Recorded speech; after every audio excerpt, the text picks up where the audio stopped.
What's up, Retro Gamers, and welcome to episode 11 of Game Overcast. I'm your host, Matt, and today we're going to talk about some fantasies of the final variety, maybe a little bit of Sid, some Moogle, stuff like that. So stick around, it's going to be fun. Let's do this.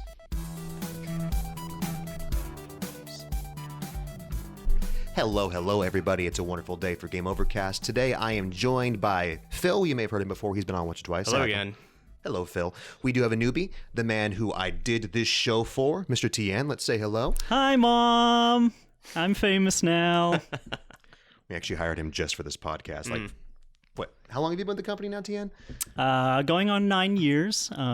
So this March will be the big 1-0. Pretty awesome. It's all been building up to this. That's right. That's, this is your moment. This is, if I screw this up, I get fired. So this better go viral. You guys better, use this to make an excuse to go shop at all of our stores. Yeah. And, just know that a person's livelihood is depending on this. Pressure's on. No pressure. He's had a decade to build up to this, too. So, we're expecting good things. Mm-hmm. And it's really high stress for him because he's never played a Final Fantasy before. He just pretends. Well, no, it's not even that. It's just a blind read. Come in here. We've got pictures of various characters with spiky hair. He'll have to pick them out of a lineup. Tell us what their story is. It's like, this guy's name is a random meteorological event. What is his name? Yeah, Tien's actually a professional Call of Duty player, so he has no idea what's going on here with us. Oh, no.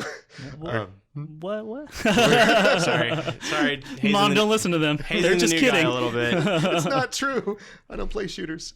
All right, so as usual, Tien, what we do, we start off with a little bit of now playing, kind of what we're doing. We'll start off with Phil, because Phil's kind of a regular at this point. So. Let's see. What am I playing currently? The stuff that I've been into lately has been... let's see. I got back on a Darkest Dungeon kick because that's great, and that seems to happen every couple months, that I'll pick that back up and play another 30 hours of it and then get burned out and stop again.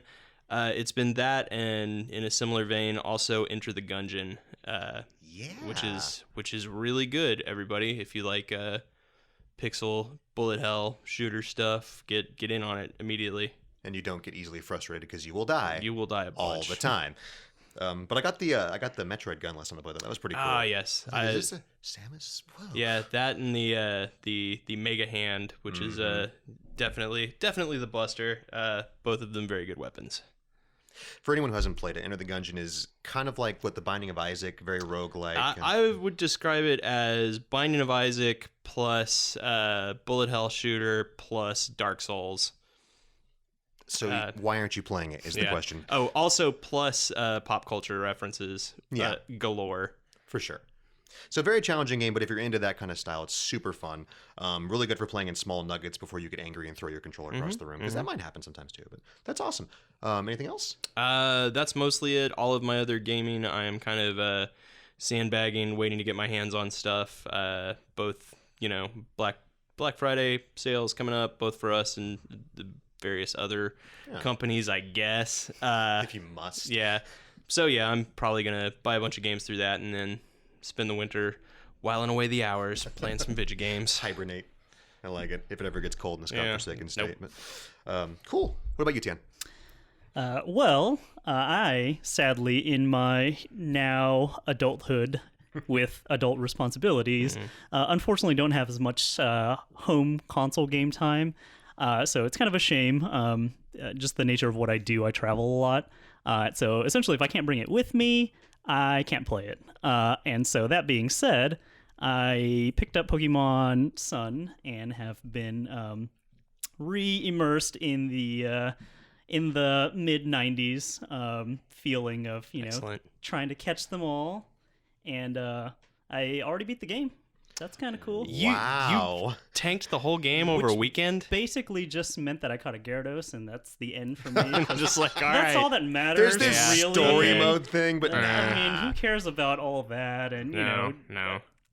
Islands and trials. Whatever. That's silly. No. You just catch a Gyarados, and you beat the game.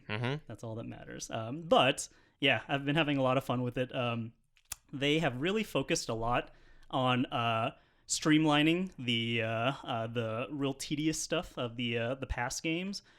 They make it really, really easy to to trade and battle. You don't have to sit through menus and loading times, and even the game itself. A lot of the mechanics, they've just shortened a lot of the stuff that was real tedious, and so I'm really loving it.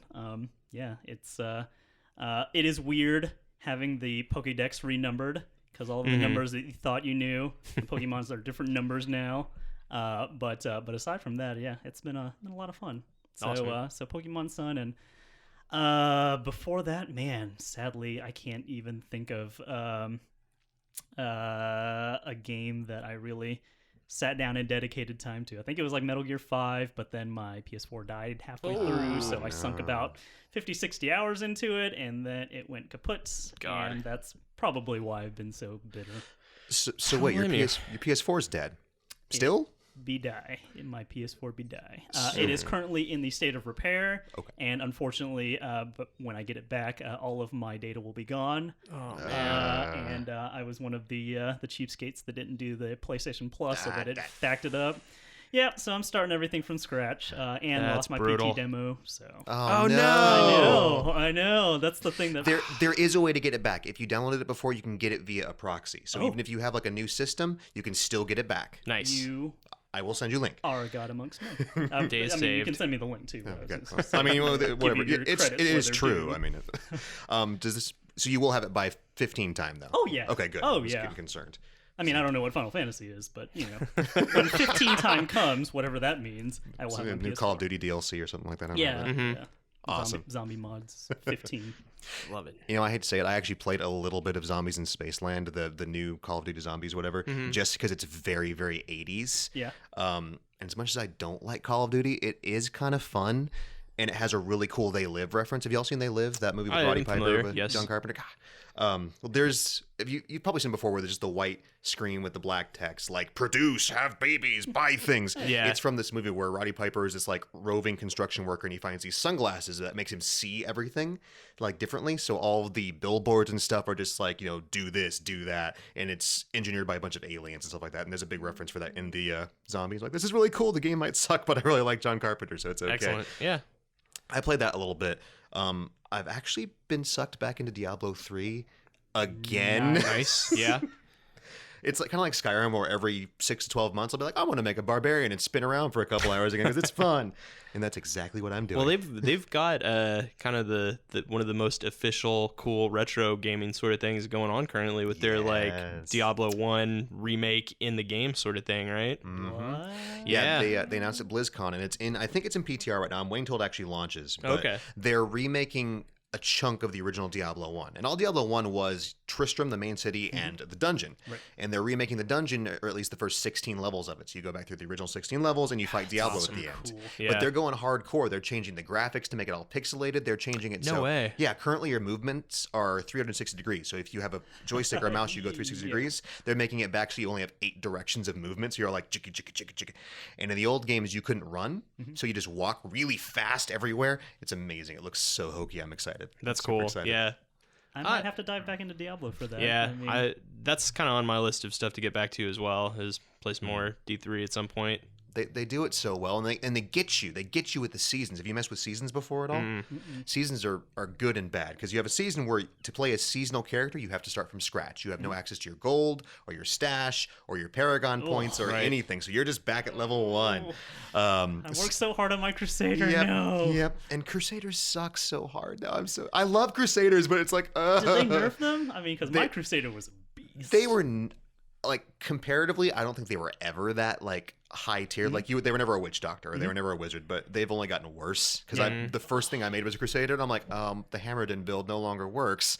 So I went back to my Barb, because Barbs are great and you can spin forever. And I don't do nearly as much damage as my friend with the Monk, who monks magically are like top damage now. I don't know when this happened or how, but monks just blow everything up. Those always seemed, because I played Monk for a little while, it was like the most versatile class. Like they had tons of resilience and, you know, decent DPS. It was a lot of fun. So Monk now they're the most high damaging. I have a apparently. friend I play with regularly on it. We'll run like Torment 10, Torment 11, and he has a build where he'll put that exploding palm debuff on things, and it works with my spin. So I'll drag guys in, he'll do the exploding palm, and we'll blow up a screen full of enemies God, and that's break our computers, and it's so Yay. awesome.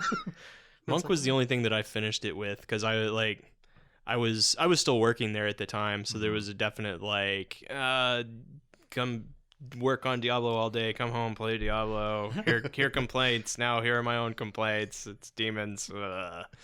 So yeah, I'm eager to actually like go back and play it and enjoy it. It's pretty bueno. I'm enjoying. I need to actually stop playing it so I can play other things. It's like I've done all of this for probably 100 hours now. It's like I don't care. It's still fun. Spin. Who needs sleep? Exactly. Sleep is I work and play Diablo and that's about it. It's okay. The other thing I'm playing is I'm playing my own little Pokemon right now. I'm playing World of Final Fantasy. Oh, which is so good. Yeah, I mean, I've been the worst Final Fantasy fan, and I didn't get as far as I liked in Type 0, and then the mobile one, Brave Exvius? Exvius? Yeah. I think, I don't know how you're that supposed to works for pronounce me. that. Yeah, close enough. But didn't get to try that, and then World of Final Fantasy, it like piqued my interest, but then I was like, man, it's coming out so close to some other stuff, and so I was like, man, I don't know if I want to, dedicate myself to dive in and get completely immersed because I need time for some other stuff. The new Call of Duty came out at the same time. Right. Yeah, like yeah, I gotta zombie say, mods. I was actually a bit more hype about World of Final Fantasy than I am for 15. Like I just think it looks like a lot of fun. It's stupid cute. I mean, I like what you call it, Nomura's art style and his kind of like. I will get into that, Phil. I see that look on your face. But I also occasionally there's nothing wrong with just some cute little chibi things with big round faces, and it's just I haven't gotten nearly as far as I wanted to because Diablo and work and real life and all that kind of horrible stuff.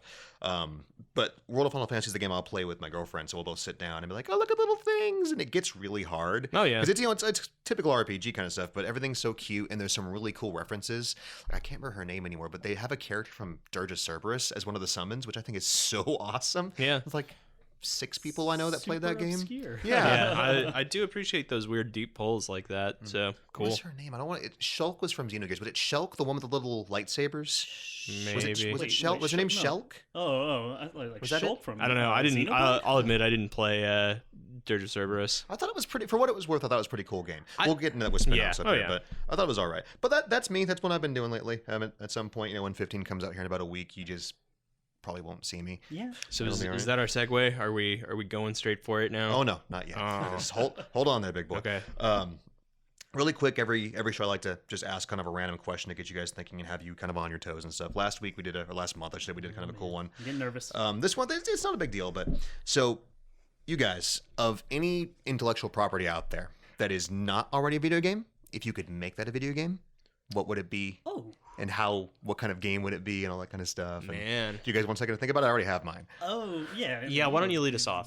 I would kill for a really immersive VR Hellraiser game because I love survival horror games in general, and I love the PSVR. That's just my thing now. I'm so happy I bought it for like the 3 games that are good on it. I play it for Rez, and I play it for the Rush of Blood. That was it, Dying Light, I think it is. That's actually really good. Mm-hmm.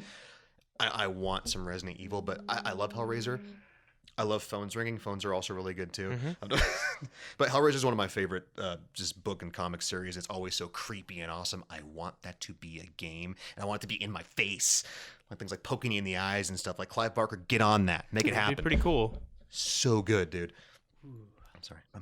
Get a little excited. Sorry. So you got this, or you want me to take a stab at this? No, I'm still digging See, in I like the this. depths of my twisted little brain. Right. And all I can think of is cats. They've already made cat games. Like the musical Cats? Or? No, just cats, the Just cute, cuddly cats in creatures. general? Yeah. Like sing it what are the cats? things that matter to me? Video games and cats. Well, and it was kind of hard for me at first because I was thinking, oh, duh, I want this. But most of what I would want would be a robot. And it's already a game. Right. It's just not in English.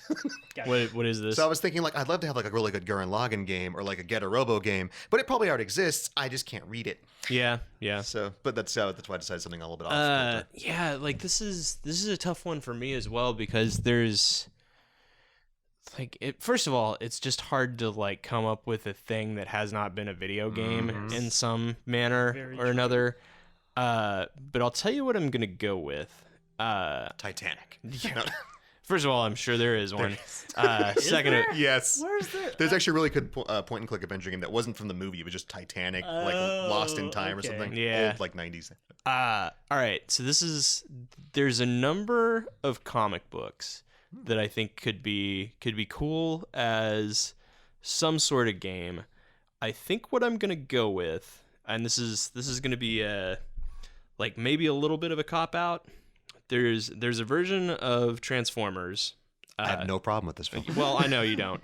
There's a recent version of Transformers. It's a comic book series called More Than Meets the Eye, and it's really good. Like maybe some of the best, just like weird sci-fi stuff I've read in a long time. And I would fight whoever is next in line for a Telltale game to have them do a Lost Light, like 5 chapters worth of Telltale adventure written by James Roberts. I would absolutely lose my mind. A Telltale Transformers game would be amazing. Yep. Yep. Oh That's what I'm saying. That would be my pick. It's maybe the one version of the various Transformers canons that hasn't gotten a video game yet, and I think it would be incredible. That's awesome. Just the eyes glossing over. They're like, wow, story based. Because like the Platinum Transformers game was pretty good. I thought it was just kind of I mean, no arguments, no negative things to say about that or really any of the recent Transformers games. All of the High Moon stuff, I thought was pretty cool. I think there were some ports of it that weren't awesome, but the actual like main thing that they had going on there, I played it on 360 at the time.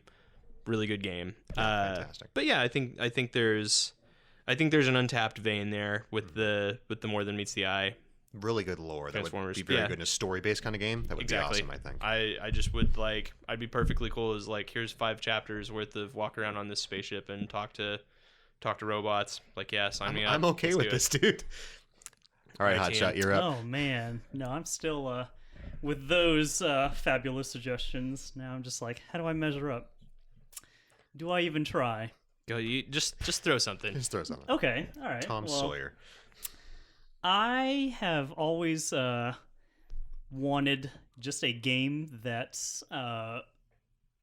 was able to incorporate other genres into like a multi-genre game. Like you have, RPGs, you have shooters, you have fighting games, you have what am I forgetting? Survival horror, real-time strategy. So obviously, lots of different types of games, and as a person that's played games their whole life, I like many different types of games, with the exception of like sports games, because sports ball. I mean, it's There's nothing wrong with Mutant League football, okay, buddy? I like sportsing really hard. It's a good thing. Sportsing. So I like different types of games. I've never played a game that was more than its own genre. And one of the examples that I'll give that actually kind of ties in with the theme, but in Final Fantasy VII, it's obviously an RPG, but then there's like a random snowboarding game, right? Yes. And then there's a random real-time strategy, Fort Condor there's like game. that like tower defense thing almost. Yeah. And so that's always something where I've been like, someone should just try to make a game that's got every other different type of game in there, and it could just feature like some random dude who's like, "What the hell? Why am I doing all this? Like, why am I platforming? All of a sudden, I'm in a shoot 'em up ship, just shooting things. Just dude playing every type of game." So just like pick an IP from somewhere and just like plug it into that and just like, what is this? Yes. Why am I everything? Yeah, what is even happening? But I guess for the sake of shooting and blowing things up, I'll do it. You know what would actually work like that? If they made this is way out there, but if they made a spin-off game for oh god, I've gone blank. I'm in so much trouble. Ernie Klein. I was just talking about on the last show. Oh yeah, there you go. Hey. There you go. Like it wouldn't have to be from the actual story, but just have like a spin-off set in that universe. Yeah. Oh god, That could work great. That would be pretty cool. We need to pitch this. Yeah. So someone call him up. Mr. Klein, I know you're busy, Listen but to any development studio. This is our idea. Yeah. Just saying. get on TM. Yep. We got it. Beat you to it. Well, there you go. So I wish that a game that I want is every game. I like them all. Tien just thinking big scale, and we're like, I want robots. I want people with hooks in their head and stuff. Give me a $1 billion budget. I'll make an awesome Gonna make it game. happen, dude. Because I'm gonna make like 20 games. Actually, I've got a pitch for Feature Creep the game. Let's do this. It's gonna be amazing. Oh man. Well, that's awesome. All right, let's take a little break. Get a glass of water or something, and we will be right back when we go into our talk on the little tiny series called Final Fantasy. I mean, it's gonna be a quick talk, but no worries. We'll be back. Bye. The holidays are here and you've got presents to buy. I'm sure you know exactly what to get your little gamer friend who has everything. Right? You don't? Well, no worries. Game Over has you covered with our holiday gift card special. December 2nd through the 8th, every $50 you spend on a gift card, we add on $10 extra, and there's no limit. Just think about that. You spend $50, you get $60. You spend $100, you get $120. You spend $200, you get $240. And I can't do any more math than that, but it sounds really cool. So hop into your local Game Over store today, your #1 gamer gift-giving destination. All right, and we are back with Game Overcast. We're gonna get into the meat of the show, the ribs, maybe a shank or maybe a teep. Sorry. Sounds delicious. I haven't eaten all day. Jeez. Sorry. It's like yummies. Thanksgiving's right around the corner, boys. Final Fantasy 16 is going to be about eating. Yes. I would go with that. Yeah. Yeah. Final Why not? Fantasy Use Cooking giant Mama swords to crossover. cut up your ingredients. It'll be Yes. like a Cooking Mama Final Fantasy crossover. I like it. I would play it. I gotta say, man, if 15 doesn't work, Final Fantasy's probably gonna go all mobile at that point. So that's probably what you're gonna get. Cooking Fantasy, Final man. Extrudius, whatever. All of the vaguely cooking related characters in one big like Iron Chef crossover. Tonberry with Yeah, the you got Yes. Tonberry and Quinn, Quinn, whatever you pronounce your name, yeah. and all of those. It'd be so good. I would, if they made an actual game out of that, I'd probably play it. Oh yeah. You know, Push it to Live Square. Here we go. That's right. Just do it. You've made worse. It's okay. All right, so we're talking Final Fantasy, and we could go over how Final Fantasy was initially going to be the last game made by SquareSoft, Sure. which is kind of cool. Everyone knows that. I figure we'll start off just by going around and mentioning our personal favorite Final Fantasy, and then why, and then we can yell at each other because we're all stupid, apparently. I figure that happen. it's gonna happen. you better believe it. I'm waiting for Phil just to tear me up on mine too, so I'm gonna go last. Boy. We'll go clockwise for me. And we'll let Phil start off then. Okay. Favorite Final Fantasy. Basically, it's not even much of a contest. It is 6 by a mile. A country mile. Final Fantasy 6 is the pinnacle. There's plenty of other good ones. I would throw out 7. Obviously, is special. 9 and 10 both cool. Tactics, if we want to go that direction, is an amazing thing. But yeah, there you go. Like I said, 6 is a game that does an ensemble cast really well. Everyone is cool and interesting, and I still feel like there's always room to go back and like think more on those characters because a lot of them are kind of light sketches in a way. All of the mechanics are great, I think. A lot of unique stuff for an RPG. Lots of cool battles. It looks and sounds amazing, even to this day, I think. So yeah, 6 all the way. I will give you this. 6 has easily one of the best villains in the series by far. The only one who wins currently, still that I know of. So that's pretty awesome. But no, I got plenty to say on Mr. Kefka, so we'll get around to Quite that. The creepy guy. he's just a lovely fellow. Oh man. Lost his job at Chuck E. Cheese, so decided to take over the world. I mean, we all have big dreams, but no, 6 was fantastic. 6 is actually one of the last ones I played, I think. We'll jump ahead a little bit. When my Final Fantasy order was, I started off with the Holy Trilogy for me, or Trinity, which was the PS1 series. At least to me, for a lot of folks my age's first Final Fantasy was probably that because I didn't have an NES or a Super Nintendo growing up, and I actually played 7 and 8 on PC, which was pretty unique, I think. And then when I actually bought a PS1 just to play 9. Cool. But Good decision. So I went back to 6 a long time after that. Like I played 7, 8, 9, and 10, and then I was like, I should probably play the originals. This is really good. So then I played I think I played 4, and then I think I played 6, and then I played 3. But 6 is fantastic. I will give you that much. It's not my favorite, but it's pretty darn good. I think robots. All right. Robots are good. Sorry, go ahead. What you got? All right. Well, I can guess this, but I'm not wearing a shirt Right, of it right. or anything. I'm sure you guys listening can see my shirt or feel its energy. very We'll get a loud shirt. picture of it. But my favorite is the Cliche 7. And true to many people that you ask, what's your favorite Final Fantasy? It was my first. It was the one that introduced me to the series and was the video game that showed me that video games were more than video games. Meaning this story and the characters, the whole universe that it created, it literally took me away from Earth. Like it took me out of the everyday, going to school and doing homework and hanging out with friends. Like I didn't, when I was playing this, I didn't care about any of that. And it was because of, expert storytelling and just so many things working so well together. The music, just every concept. It was fantastic. And so 7 was the one that did it in for me. It's to this day still my favorite game. Squealed very, very, very loudly and wildly for an extended period of time when they announced the remake. Yeah. In my hotel room, I was stomping around, and Oh, that's right. You were practically there. I was at E3 watching the presser in my hotel room because I didn't have a press pass. But he was there, Stingy, man. But I was as electrified as everyone around the world when they made that announcement. And so anyways, I could talk all day about 7. Now, are you still as stoked knowing that it's going to be broken up into episodes now and possibly have different gameplay each game? And Knowing that they're going to bleed you to death. it might be out by the time we're all dead. I mean, sometime 2030 we'll have 1 or 2 parts out. At first I was pretty disappointed with that announcement. But then thinking back, like I said earlier, I do have adult responsibilities now, and I travel a lot, and I work a lot.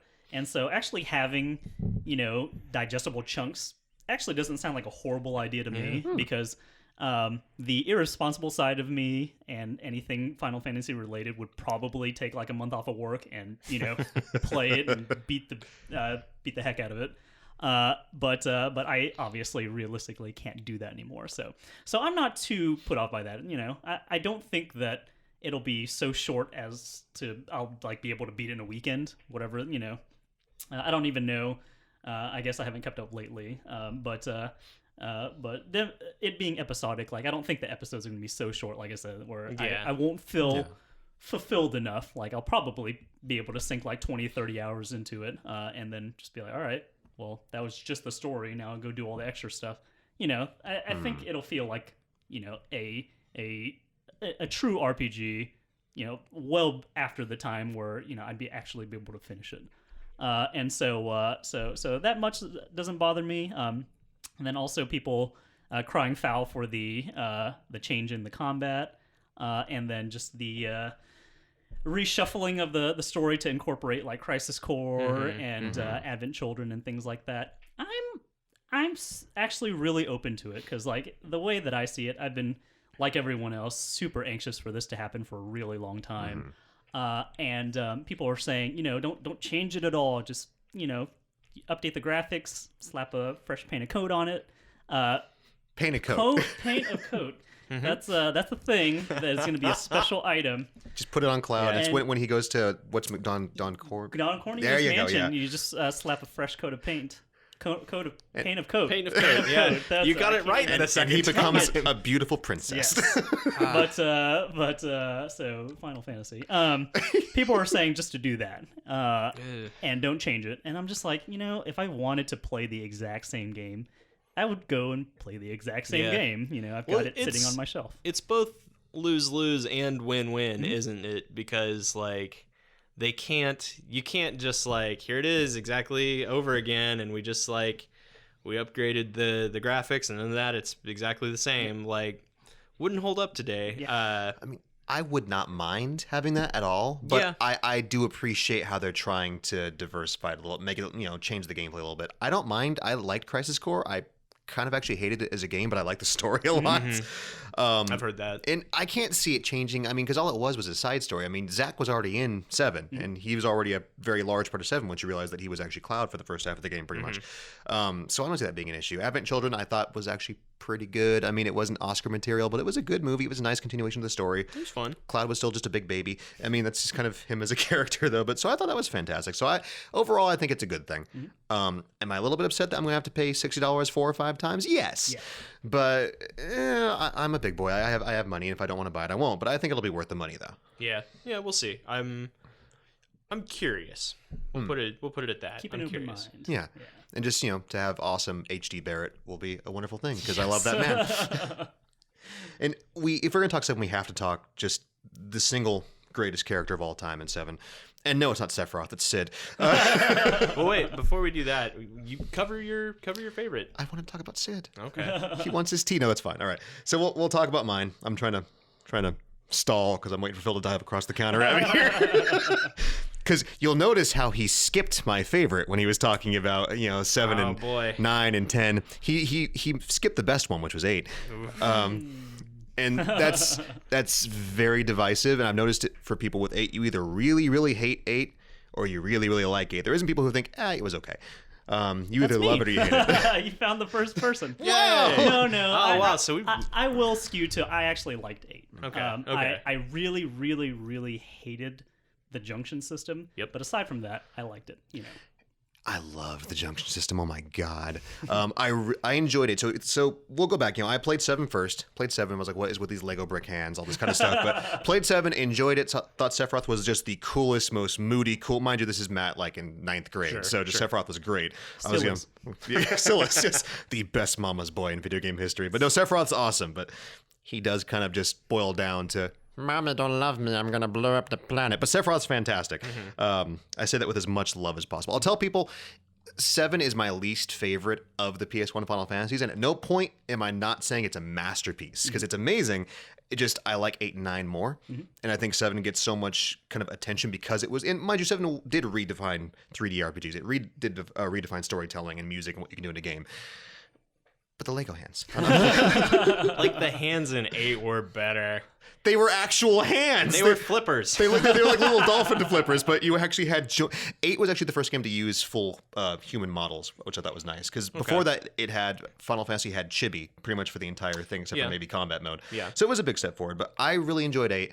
And I'm not going to lie, I played 8 when I was an angsty teenager, so that helps out a lot. You thought you were Squall. Nostalgia helps a lot. But I enjoyed 8 for many reasons. I love the junction system. I love how you had... every character could essentially, with a lot of work, be anything you wanted. So you didn't have that, well, this character's, whatever, and she's going to be the white mage, and this guy's going to be the tough guy. It's like I could make Selphie just be the most awesome bruiser in the universe, and I could do that. And you weren't limited by, roles of individual characters and whatnot. I thought all the characters were cool. Some of them were whiny as heck, and I loved that. I love how when I played 8, I almost stopped playing 8 because Squall was the whiniest, most ridiculous, like, whatever. Yeah. I've got belts. Yeah. Just, But I compare Squall to Cloud, not just because their names are very similar, but both of them start off as just the grouchiest, kind of just very emo, blah, blah, blah, blah, blah. But as the game progresses, you have Squall very, in a literal sense, growing up and becoming an adult and becoming a leader. And by the end of the game, he's still not like, ha-ha, but, he's smiling, he's leading people, he's actually got friends, and you have a very nice progression. I go back and play 7, that does not happen to Cloud. Cloud kind of it's kind of like a bell curve where he starts off as just like a jerk, and then he's nothing but a puppet and kind of loses his mind halfway through the game, and he kind of gets better where he's like, I still don't like you guys, but let's go save the planet. And he kind of progresses, and he has that really nice moment with Tifa on the rock and everything at the end, and then Advent Children comes around. Well, I don't think you can hold later stuff against the game. I think Cloud does have a very good progression in the game, and if you view it as that, it's good. And then they went back, 10 years later, and were like, Wait, that's sold really good. Let's make just him- take, Do that yeah. again. Let's You take have him a back point. to that. I'm viewing canon as canon for the most part, though. Okay. Even in 7, I don't think his progression was as good as Squall's was. I think Squall had a much clearer, like, because you just wanted that guy to fall off a cliff in the beginning of the game, and you still do. I 100% think that, and granted, you know, I do not have the same memories of 8 that you do, but I feel that Squall was a bad attempt at riding Cloud again. They're like, like I said, just like, wow, that sold really good. Let's make that guy again. Give him a fur collar and more belts. Perfect. Make his sword a gun. But how silly can we make the sword this time? Really silly? Great, do it. For the record, I love the gun blade. I don't care. God. I don't care if it doesn't work. There's been so much crap in Final Fantasy that shouldn't have worked up until It's- that point. Let's talk about the somewhat Pizza of a City in cool- 7 here for a second. Somewhat of a cool idea. It's supposed to be like, you can't look at Final Fantasy and be like, well, that wouldn't work. Well, yeah, but it's just dumb. So is your glasses, Phil. But I'm here it goes. I don't know about you, but I would totally dual wield a Buster Sword and a Gunblade. Yes, I Oh, mean, if that okay. was physically possible without ripping your arm off, definitely, man. I mean, If but it was physically possible. I thought it was really cool. Does it make sense? No, but I think it's awesome.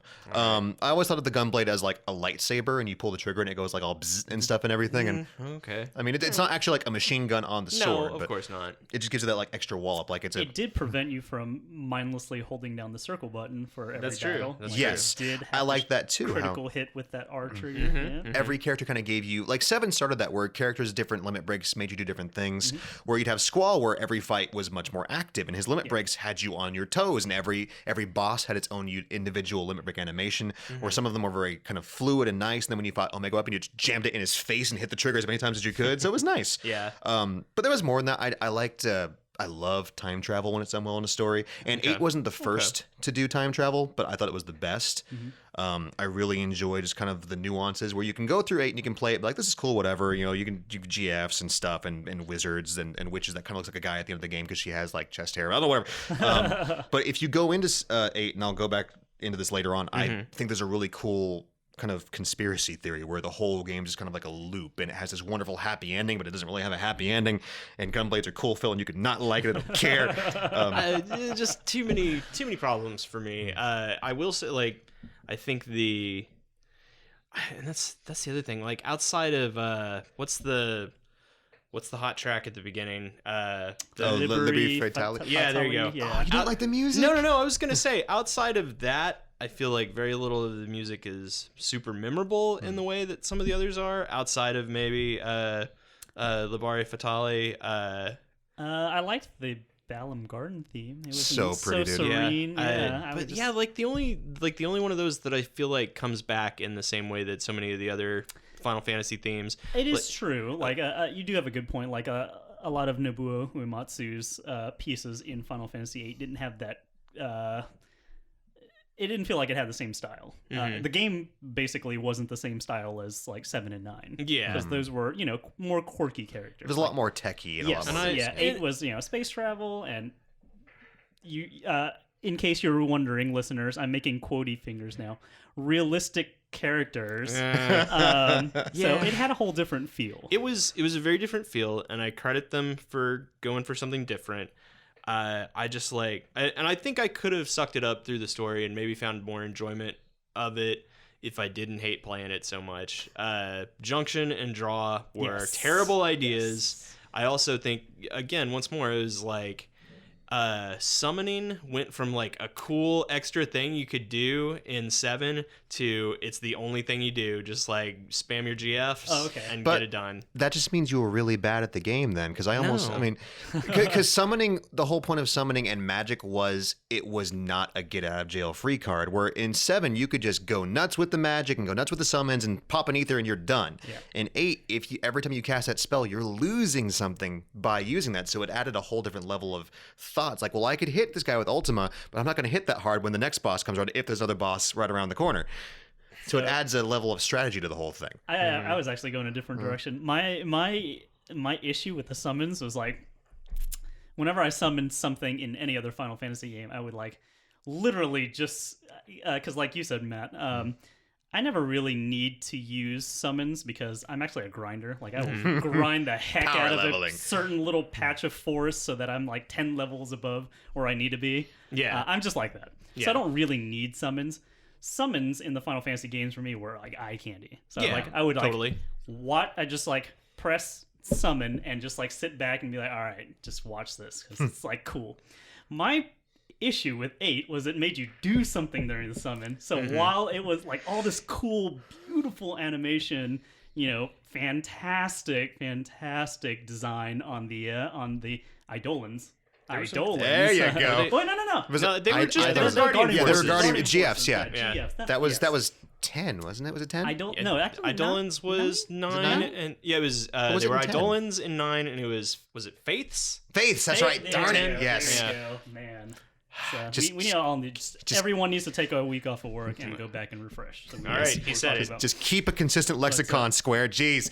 But anyways, yeah, like you would press select and you boost the GFs, and I was like, this is so cool, but why am I doing this? At the same time, I see that, I get that, but by the end of the game, you've seen Shiva come out and like blow a crystal kiss 1,000 times. That was the other thing. Like it seemed like they were so like it seemed like you were really encouraged to just like go hog wild with summons in that. Whereas like I said, in 7 I felt like it was like a cool thing that was like it was on par with your limit breaks in terms of like this is my super move that I've like got stored for this, and I'm saving it up for this boss fight kind of a thing. And then I don't know, like I said, I feel like you were just kind of like sort of encouraged, at least in maybe it is just like I'm a lesser player than you, like if that's what you're going for, that's fine. It's just different.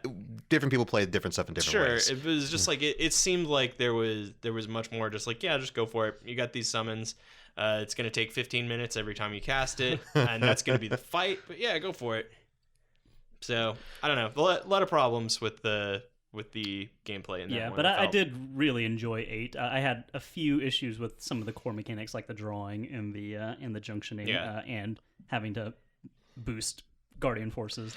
But aside from that, I did. That's fine. I came here expecting to get hate, so it's okay. I'm saying I like it. No, I'm saying I like it. You're okay. I'm looking at the guy over issues, here. But I did enjoy it. And in spite of my quibbles with the ridiculousness of some of the weapons, I do like the design of a lot of things in that world. Like it's all pretty ridiculous looking, but I do like it. Lionheart was sweet. You mean the realistic drill prison? Just yeah. And I think I would say in terms of like ridiculous looking stuff in a Final Fantasy, obviously that's all of them, but with like that like style of ridiculousness, it took it really far. I would say that it did, and that 10 did it better along those lines, with the kind of like wild fantasy, a little bit sci-fi sort of stuff. I think 10's look on a lot of that was cooler. I enjoyed 10 a great deal, but we'll talk about my gripe with 10 later on. It's a very serious gripe with serious problems that we all need to pay attention to. All right, so 6, 7, and 8. So yeah, that's all right. Yeah, Tightly clustered there. I will say that 10 was a close second for me, though. 10's very good. I enjoyed 10 quite a bit. I like 6, but 10, there is a couple Final Fantasies that just made me cry like a baby, and those are all on that list. And we'll get to that, but okay. So Final Fantasy as a whole has been sort of redefining the genre for RPG. I mean, it may have slacked a bit since 2001, but its original release was just amazing. It came out along the likes of Legend of Zelda and Dragon Warrior and just kind of blew the world away. What do you guys think Final Fantasy does so well that continues to make it standalone? Because it is just a name now. Yeah. What has it done and what does it continue to do that makes it such a presence in the RPG or just video game community as a whole? I think what it still does is that it is something different and fascinating every single time it comes out. Everybody knows that it's going to be different. Everybody knows, like, I think there's, and I'll admit this, I am whatever the Final Fantasy equivalent of a lapsed Catholic is at this point in my life. I've really, like, I feel like, much like many Final Fantasy characters, I've found out that the church is evil and haven't been back since. I think a lot of us are like that at this point. Yeah, but I mean, no matter what, I will always be fascinated by the like cachet that all of those games have, and it's like, even if a new one is hated, then it's like that's all that anybody will talk about. I think the thing that Final Fantasy still has going for it, whether it's good or it's bad, is it is Final Fantasy. It is a cultural juggernaut. I think for the most part, it is good throughout. Like there's some standouts, there's some ones that I don't like, obviously we've already covered that, but on average it is a series that has delivered so much to us that it's like, even if I stop liking it, it just means so much to video gaming culture. You've had some good years. It's like an ex-wife. You know, there's been some rough times, but there were good times. Well, you like know? I said, it really is kind of a lapsed Catholic thing. Just like it's Christmas and Easter now, and other than that, I'm like a Chrono Trigger and Secret of Mana pagan. Don't get me wrong, that's okay, buddy. As long as you throw Xenogears in there with it, we can be friends. Sure. Ugh, so good, sir. What do you think, Tian? I actually think Phil hit it right on the head there. The Final Fantasy series, as much as people like to argue what's the best and what's wrong with it, it is a very solid, RPG franchise. They do give you a new experience every single time, but they add in, elements that are recurring throughout the entire series, like, same enemy types, certain characters, Biggs, Wedge, Sid, that, every time you see them, you're like, oh, you feel rewarded. It's like, I know these guys because this is here for me. Exactly. You started with a Final Fantasy game that made an impression on you, and it's near and dear to your heart. And then when you play another one, even if it's not your favorite, you know that it's still at least going to be like a solid RPG. Not the best. They'll have some mechanics you don't agree with, but it'll still be good. It'll be worth your time. Yeah. Squaresoft, Square Enix, they don't cut corners when it comes to putting budget into this game. The CG is still like, I'll still just like see a cutscene and my mouth will just be like dropped open the entire time, like, geez, this is gorgeous. And so the development, like, they put a lot of time and resources into it, and it shows every single game. And then that on top of the fact that there's a lot of throwbacks. That's what it has going for it. I mean, I do hope that with every new game they announce, and even the one coming up, 15, that people give it a fair shake and just go in with the idea that they're trying something new. They shouldn't expect it to be as good or better as another. Just go in. This is a Final Fantasy game. It's going to be good. Give it a chance. Oh, definitely. I think for those of us that have been fans for a while, Square still deserves that much. I'm not going to lie and say that I haven't enjoyed a main entry title since 10. I played 12 for, I want to say, about 20 hours and just couldn't do it. I played 13 for about the same and couldn't do it even harder. I watched more of 13 than I played. Yeah. And it was... I don't blame you guys. Yeah, it was very bizarre, both in terms of like what I could piece together with the story and just like... I thought the combat looked interesting. Like what was it? Was that the one with Gambits? That was the one with No, Gambits was was 12. This was the one with the what was it called? The rolls. The rolls where you could auto battle. The accursed auto battle that everyone hated so much. Yeah, and to be fair, you couldn't actually auto battle through the whole game, and so anyone that uses that as a gripe, there is a auto battle function that will try and make the best call, but. It's not very good at that. Yeah, no, it's not very good. This is what the paradigm system is. Paradigm, that's it Okay. right there. Those I darn words, man. Yeah, the 13's strongest element was the combat system. Yeah, I gotta say, and maybe this doesn't bode well for upcoming entries, but the splitting it up or not even splitting it up, but just like, you guys like sequels, right? And here comes 2 more games about these guys. That kind of left a bad taste in my mouth. So I don't know. No, I was going to mention that. I was actually so proud that Final Fantasy up until 10 was, there's 10 games, but they're all separate stories. So if you played 2, 3, and 4, or if you're like here in the States, you don't get, we didn't get 2, 3, or 5, right? For a long time. We've gotten them all now. We have now, yeah. but like there was a Yeah, point though back in the 90s where we weren't getting them. Or even then, like if you haven't played, like 10 was your first Final Fantasy, you can play that and not have to worry about what happened in 6. Right. You'll get things like you're like, oh look, it's another Moogle, and look, there's Sid again, and there's that weapon, there's a Masamune, and all this kind of cool stuff. Or even what was his name? The guy with the arms and the swords. Oh, Gilgamesh. Yes, like he'll actually pop up and reference himself in other games, which is pretty cool. He's the only character that actually will reference that he's been in other games. Like, why am I here again? But you don't have to have that to play the game now. But then you have 10, and then you had 10 2, which I don't talk about. And then you have 13, and then 13, which was heralded as great by some people and just panned by other people. And they thought that was good for them to make 2 sequels out of. I don't know where that came from, but I think that's why they turned 13 verses into 15 also, to kind of like just push it away from that a little bit. Yeah, probably. Exactly. Because my God, I didn't like 13. I went through here and wrote down some things to me that stand out in the Final Fantasy series. I figure we can go over. Yeah, sure. Like you have in every Final Fantasy game, we may not always agree on this, but they always have really just gorgeous artwork and character design. And you have 1 through 6. You have the amazingly talented Yoshitaka Amano. My God, I love this man.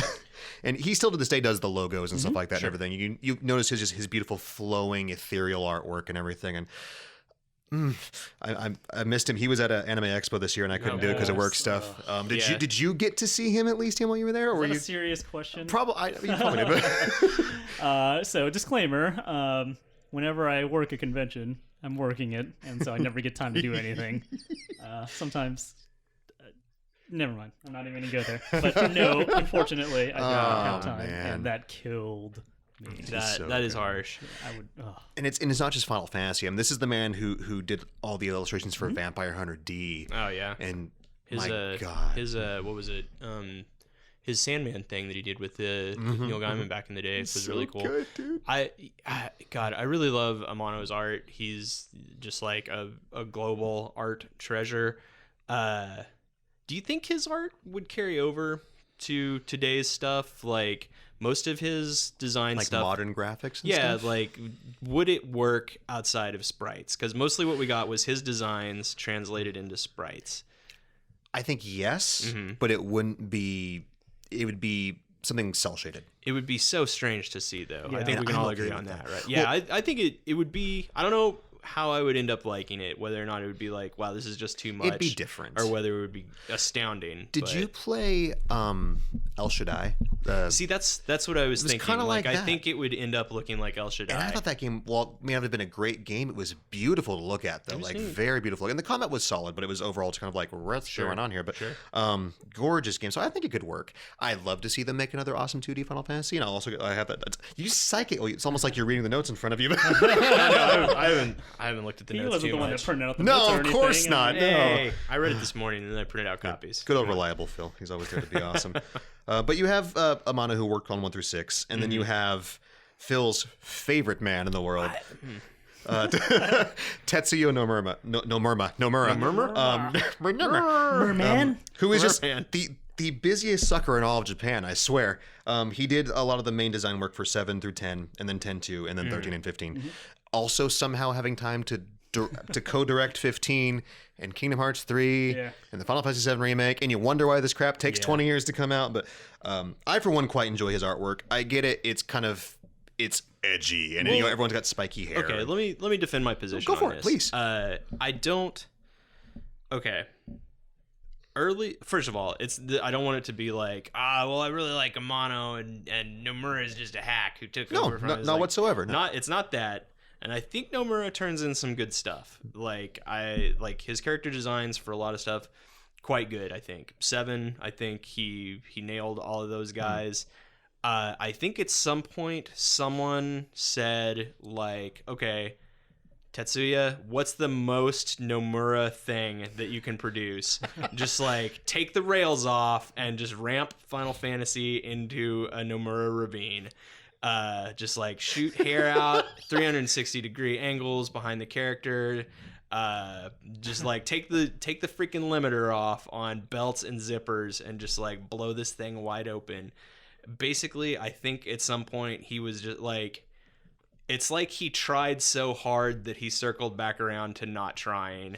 and was just like, yeah, all right, everybody knows this is my thing. I'm just gonna go for it. Just spikes and wings and flippity floppies and So like it, and it only really gets to me, particularly when like I'll see his drawings of characters from older Final Fantasies, and things like that. Like I think, just like some of his attempts at doing other stuff are then like redesigning and updating characters to new stuff is just like, oh, what are you doing? I get you with that. It's the same thing with, and I can't remember his name because I'm horrible with names, but there's a gentleman who's done a lot of the newer Gundam designs. Okay. And he'll go through and he'll redesign, like he redid all the wing stuff and he redid all just for his own personal thing.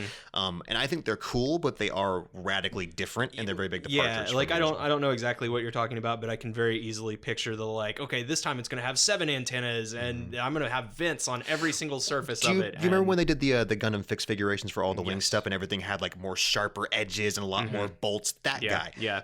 So in its own style, it's good work. It may not just be what we like to see and that kind of thing, though. So I'll get you there. I enjoyed Nomura's work. I don't know why he likes belts so much, belts and buckles. And have you watched Kingsglaive yet?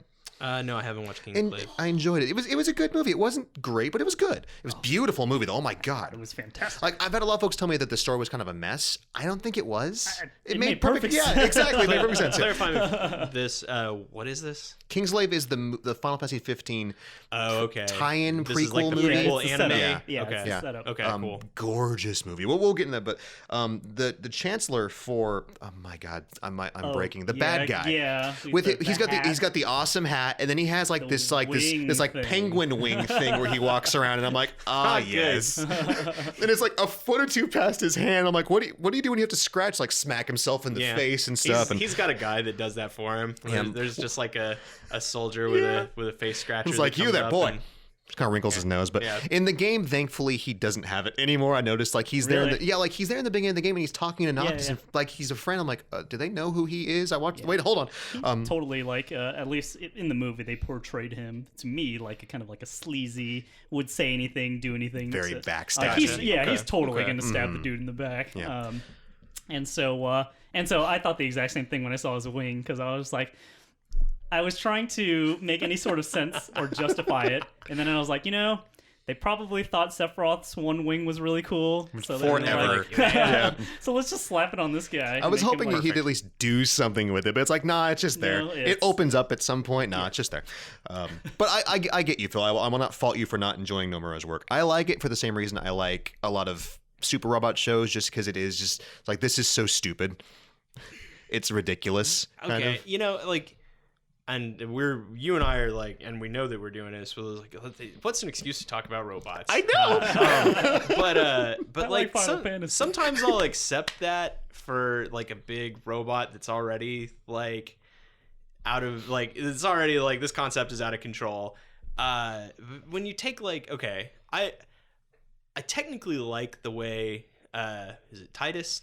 I know there's Titus. I say it's Titus, Okay. but I've heard both. Yeah. I like Titus's design. I do. No part of what he's wearing suggests a man who swims for a living. There are water catching scoops on every aspect of It's his weird. being. He's and not it's like- aerodynamic at all. Yeah. He kind of looks like a beach ball, like when you put the Well, colors okay. together. It's if you, like, All right, squint. beach ball. I don't know. That's what they were going No, That's for. totally what they but- were going I for. understand completely. Now, to be honest, I can't tell you why I think it's cool. I just think it's cool, but it is ridiculous. Yeah. And Titus is actually one character where I look at him and be like, you just had to make every limb have a different bit of clothing there, yeah. just because you could. But that's also the game where people can breathe underwater for 25 minutes. So it's like, whatever. I just throw it out the window. I mean, it's all the oxygenated water from Ava. Only they've just filled It's LCL. Yeah, yes. they just filled a swimming pool with it. I want you to know there, folks, that was not me doing a robot reference. It was my good I friend just knew Philip that here. you'd get it, so I threw it out there. It was amazing. So I like him. I mean, there's a couple of other artists I've done, like the artist on Tactics, whose name I cannot remember, was very, very good also. I can't remember the person's name either, but wow, what Oh, an amazing Yeah. art style. Those are the two that stick out the most to me, and I imagine to most people. And And then, Final Fantasy sometimes has occasionally been known for its musical scores. I mean, not always, but yeah. There's this guy, his name is Nubo. How do you pronounce his last name? Nobuo Uematsu. Just Yeah. one of the single greatest composers of my generation. I don't care. Living legend. He's so Yes. good. Yeah. This man is a living legend. And he's got so much range. Like, he'll do this beautiful music, and then he'll do, like, jazzy stuff on his off time. And he'll do, like, when I got to 10... and I was listening to the soundtrack of 10 before I played 10, and I got to Otherworld. It went from... because I was listening to it like I was taking a nap in high school, not doing my work like I usually did. And it was doing Enter Zanarkand, just the beautiful sweeping piano. I'm like, and then da-da-da! I was like, oh, God! That's literally the progression of the soundtrack is like to Zanarkand and then Otherworld, because that's like the first thing you listen to. Have you guys listened to much of his like side project rock band, Black Mages? Yes. I saw them has most of live, it, dude. twice. Very cool. Most very recent cool. time, about a month ago. Yeah. They are fantastic performers. Fun stuff. So good. And Nobuo is also just such like a down to earth stand up guy. Like That's cool. Yeah, like when he did his performance, fantastic, great showmanship. But then he like literally just like skedaddled off stage, and I was like, "What are you? Why are you? Come okay, back here." That's okay. I'm like, that's cool. You genius, come back and just absorb people throwing right. panties So at you. It's man. amazing. Yeah, I love that music. I don't think that's been a game he's got. I'll play other games that he's done the music for, even if it's a horrible game. Like I played what was it, Fairy Fencer? Because he did some of the music for Fairy Fencer. I'm like, this game is awful. And I don't, it's a good music game. Good soundtrack. But, so yeah, he's so good in pretty much anything he does. I wish so much he would come back. Yeah, I mean, he does help. I think in 13 he did a few tracks. If I He remember. helped out with that. It was like 13 or 14. a little bit can't on. I think it was 14. 14. Actually, I think it was, Yeah, it's 14. and 14 had good music, but it's just, it's not the same. Oh, we're not going to talk Final Fantasy Online because that's a whole. I saw. I wasn't going to mention it actually. But No, It's on the docket. Yeah, but we may have to bring it up at some point. But no, that's bad. so yeah, he's just the man. I actually feel kind of bad for Yoko Shimomura, who's doing the music for 15. Some big shoes to fill. Exactly, there's massive shoes to fill, and I don't think I can't remember who did the music for 12. I can't remember who did the music for 13, and that's not a good thing because you're like, well, you're not Nubo, so it's like whatever. I will say that I have hope. Miss Shimomura, she of course did the music for Kingdom Hearts. she's was good. good. I think like she's got some really good credentials. I mean, just like you've got your printout here, and it's like Kingdom Hearts did some of the most memorable music in Street Fighter 2, which blew nuts. my mind. Yeah. She was a Capcom worker for a long time. Like under like a pseudonym, she was Pi when she was with that or whatever. It was weird. Well, a lot of them had pseudonyms Yeah. back there, and she did, I believe, the Legend of Mana soundtrack. She did Parasite Eve. Yeah. I have this on here. One of my favorite Genesis games of all time was The Punisher. And it had some awesome music. And I was like, she did the music for this. Yay! So I know it's not like this awesome soundtrack, but I just thought it was great. I thought this was funny. I found this when I was back when I was doing some of the stuff for the Facebook page. I try and have like a theme or whatever, and I tried to do one for like her birthday, which was like a bunch of the stuff that she worked on when she was at Capcom back in the NES days. That was when they had a bunch of the Disney licenses, and she did the music for like, it was called like Adventures in the Magical Kingdom or something like that. And it was weird that it was like in that game you're like, Mickey needs you to find the key so that they can start the parade, and it's like, this is like a weird like, everything is cyclical. It's like you did this in the 80s, and then 20 years later you're scoring Kingdom Hearts. It's so cool kind how of that thing. works. Yeah. Everything's kind of comes back around. It's like, I remember you did this like 20 years ago. Yeah. So I think I've heard as much of the music for 15 as I could, and some of it's pretty good, and some of it is amazing. There's some really nice like vocal pieces with the chorus and whatnot. The menu music, because I've played every single demo, the menu music is once again just a beautiful piano piece, nice. like she's done in every single Kingdom Hearts, which is that really memorable. It's going to be on my phone at some point. So I have faith for that. That's good. So Final Fantasy, the story has always been a big part of it. Sure. It may not have always been the most complicated stories out there, and that's okay. But it's a good fantasy story. There have been a couple of games that have known to maybe have some slightly emotional scenes. I'm not gonna. A few things come to mind. Yeah, exactly. I'm already tearing up. Yeah, just thinking about it because you're still stuck in here with us. Well, there's obviously the scene from 7 where Aeris bites it, which I don't think anybody expected at any point ever. Too soon. Too soon. Oh, sorry, Tia. It's okay. It's okay. She's alive in the live stream though. It's That's okay. true. It's all right. Occasionally cry on things and Make heal them- their yeah, diseases. make them grow. Yeah, it's, you know, It's kind of like Fern Gully. Yeah. But I mean, there's then there was the ending to 10, which was both incredibly emotional and made me laugh. And I'm so sorry You're sick. I know You're sick. because she's sitting there and Titus is like disappearing, Peace. and I'm like starting to cry like a big baby. And then she runs to hug him and falls in her face, and I started laughing, and I got in so much trouble. I was like, You jerk. Oh man. But there was a couple spots like that. Like I loved, once again, we're going back to the ending to 8. I loved how it actually had a great closure for everyone, and I did really enjoy the ending to 8. Yes. for sure. Zell choking to death on hot dogs, or just bread if it's the Japanese version. Just everybody was happy, and Sid looks like Jack Nicholson, and it was just weird. But what am I missing? The scene where Yuna and Titus kiss for the first time Yes. in the Moonflow. That Good was, stuff. Yeah. That was good. The outer space scene in FF8. Yes. Yeah, with the rings. Oh, It was so man. sweet. Emotional moments. Man, I remember having. I don't know that I would say that I had emotional reactions to this. I remember having a lot of like visceral, like kind of reactions to many things in 9. Yeah, for sure. Just like lots of like big holy crap. Petrified forest moment where they're Yes. Yeah. Oh Or man. the Bahamut Alexander sequence. Yes. And Holy not just because it smokes. was a robot, I swear. Yeah. But no, when Bahamut attacks the Ifa tree, man, some of those scenes in 9 were just That kind of hurt a little bit. so cinematic. Oh, man. All of that was amazing. There was some good stuff in 6. I think they, obviously they didn't have the ability to like go all out on it. Yeah. But You still felt it though. yeah. That's a tribute to the game. Yeah, for sure. And again, mostly it comes down to like character deaths and stuff with General Leo. Yeah.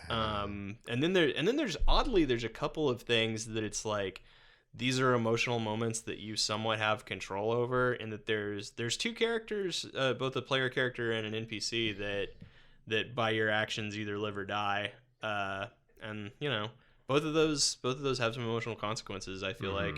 Can't believe no one said the Opera House yet. The Opera House is definitely up there. And can we talk about 4? How 4 was just a jerk and a troll? Because Rydia's Yeah, dead. man. No, she's not. Well, Sid's dead. No, he's not. Yeah, that's true with 4. It did. And you're an alien. Is 4 the most curveballs that a Final Fantasy has thrown at us? Pretty darn close. Yeah. It's definitely the trolliest, especially where, if you have. By the way, I should have mentioned this. Spoilers. Yeah. Oh God. we yeah. may have spoiled a couple of things. Whoops. That'll be in the. I'll put it in the When you screenshot edit at the this, beginning. Can you just like Yeah, spoiler bleep alerts. everything? Yep. Yeah. And just, throw in the spoiler just gonna tag. bleep half the podcast. Yeah. This is a great show. Just We're playing basically spoiling every Final Final Fantasy we're talking about, yeah. Also, for the record, if you agree with Phil and think 8's terrible, or you're one of the 4 people out there that agree with me and happen to like 8, or have an opinion on something and think we missed something, feel free to comment on the YouTube channel or send us an email at please. podcast@gameovervideogames.com. Final Fantasy is definitely a show that there's a lot to talk about, and I know we're going to miss stuff. We still have stuff to go, but we're going to miss stuff. So if there's a moment that we missed, let us know. I mean, we want to hear about it. It's going to be awesome. I want to Anyways. cry again. Yeah, that's right. Just all that's crying, man. It's good stuff. But sorry, yeah, spoilers. Anyways, I think 4 was pretty much up there. I mean, because I played 4, I tried to go into 4. I played 4 like maybe a decade ago. So when I was about 20. Yeah, it's been a while for me as well. Yeah. God, I'm old. And you go through the whole thing as a Dark Knight with Cecil, and then you're like, yeah, I love Cecil, and then you go back to level 1 and lose all your stuff, and well, that's kind of rude. And then just the fact that you're going, from a awesome Dark Knight with like jagged black armor to a glowing paladin. That was like the thing for me. I was just like, oh, who would choose this? Can I go back? Can I switch classes? and then you're from space, And then you're which from- I might be wrong, but this is the only Final Fantasy where you're an alien.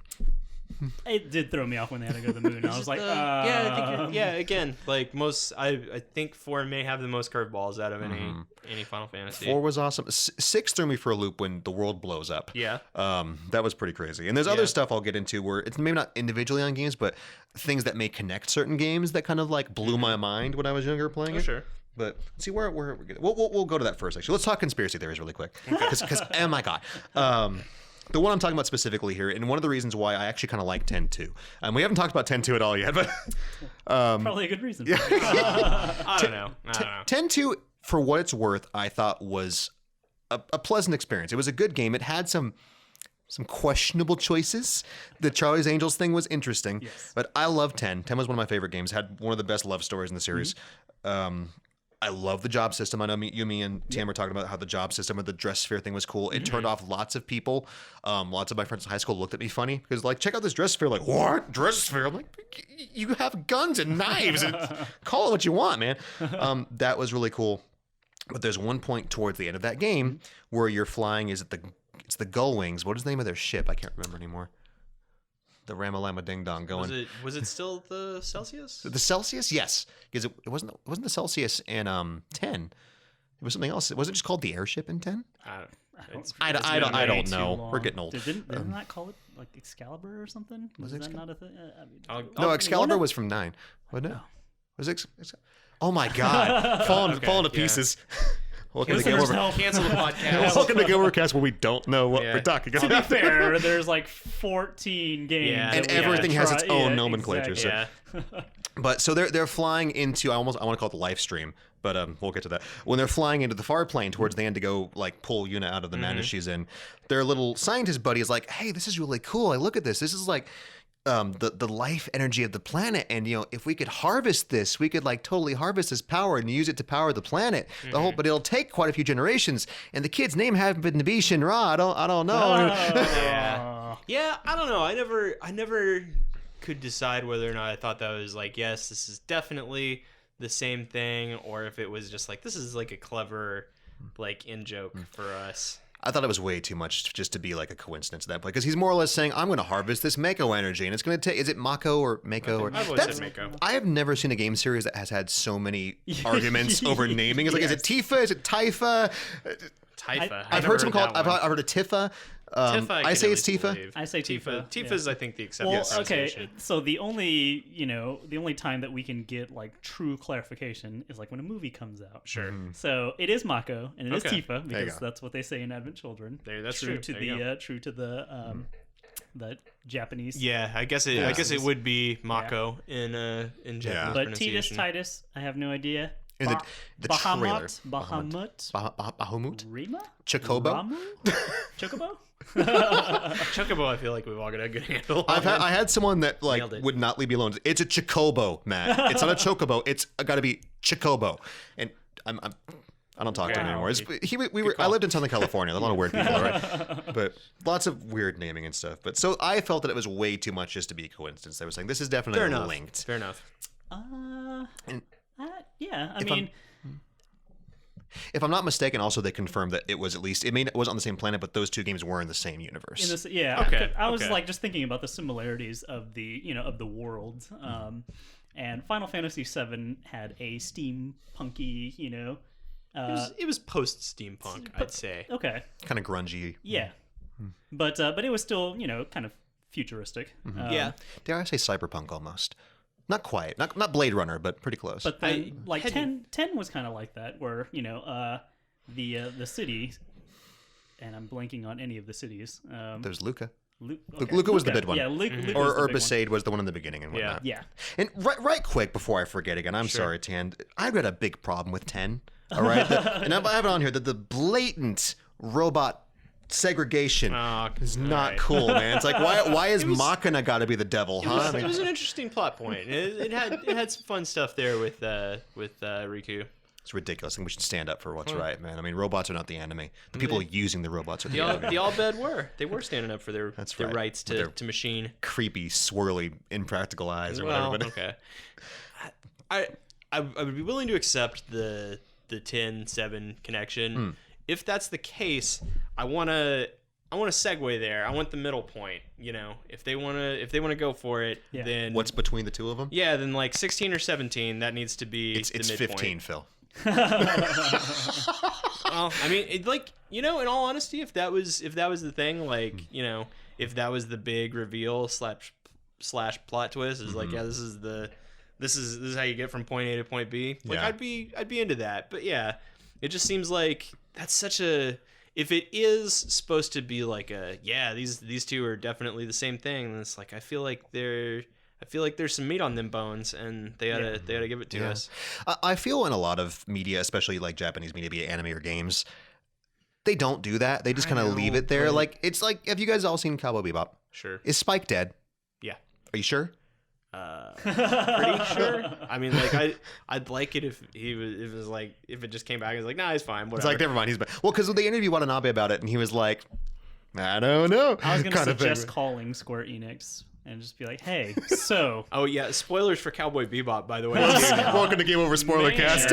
Spoilers for sure.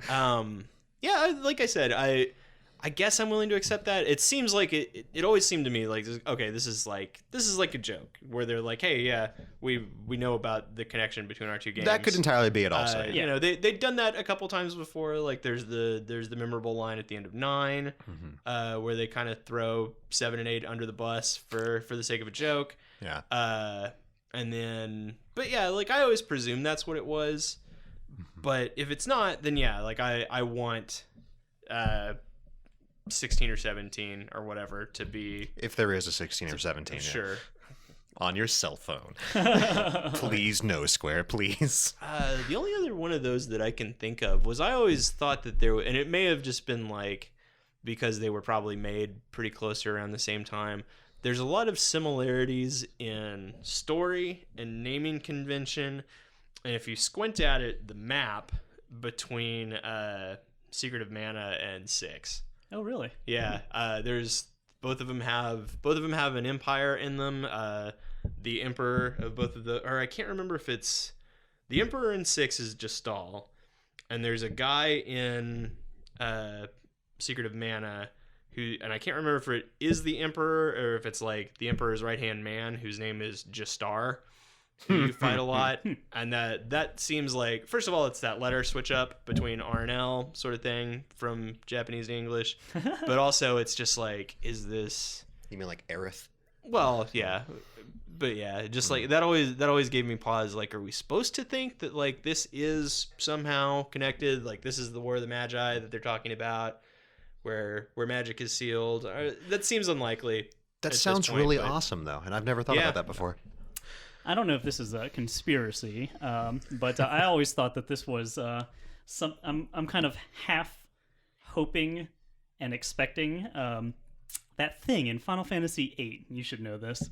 That little what did they call it? What were they called? So Moogles are the recurring cute save things, but there was also like a lion. The little lion guys. The little What were they lion called? guys. Yeah. They had like a T name, didn't they? Mumba? No. Maybe it was like Mumba or I something. thought it was Mumbas. Mumbas? Okay. It was with an M. I swear it was. Okay. Yeah. Those things were cute. And so and that's what, like, after I played 8, I was like, okay, maybe that's Square's new Moogle or Cactuar or something.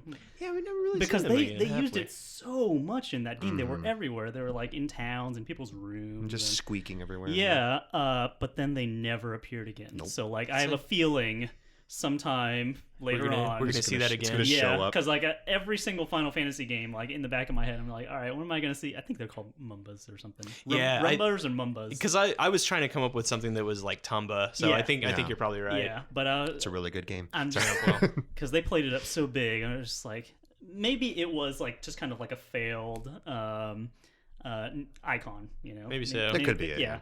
they But Like the rest of 8.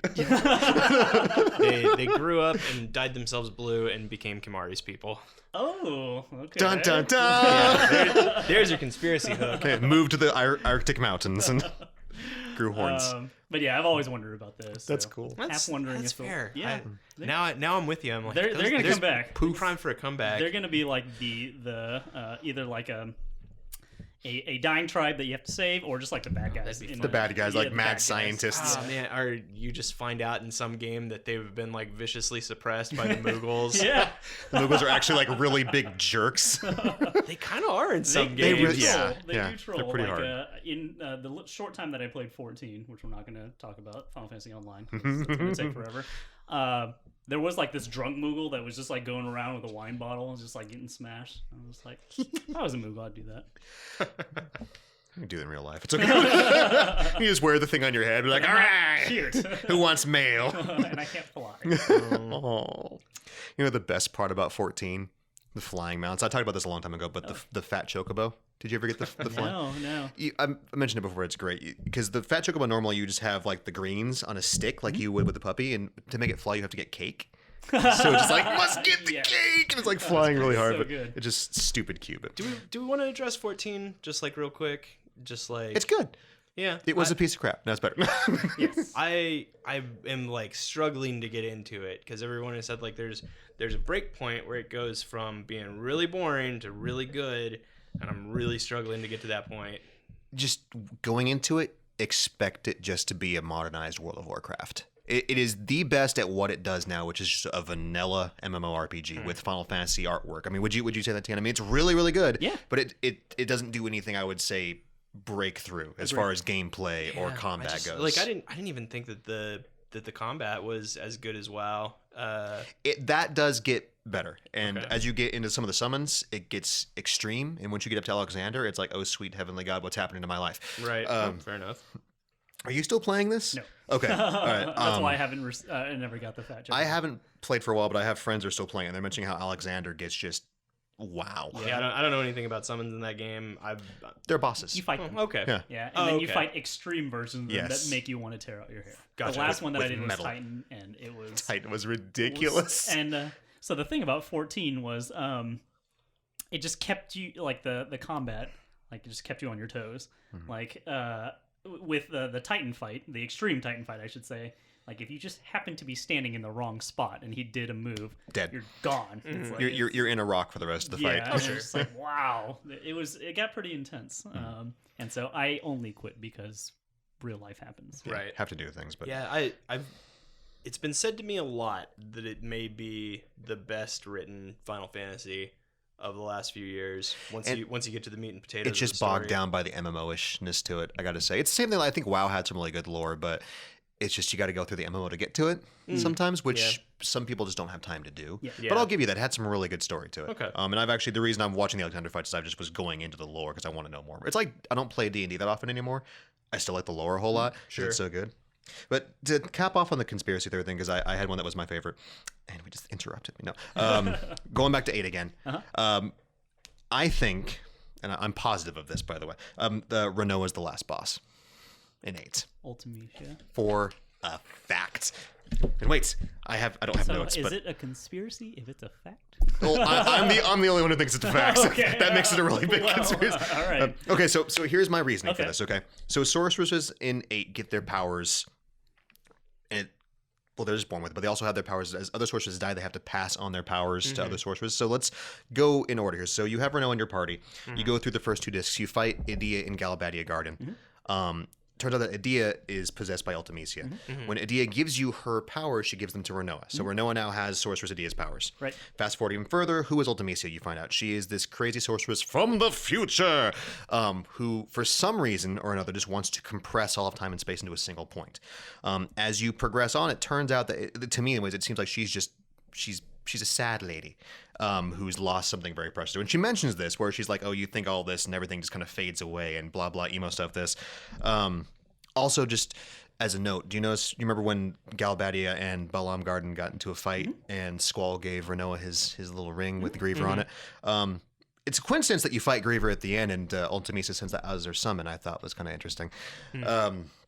For no other reason other than that, but Okay.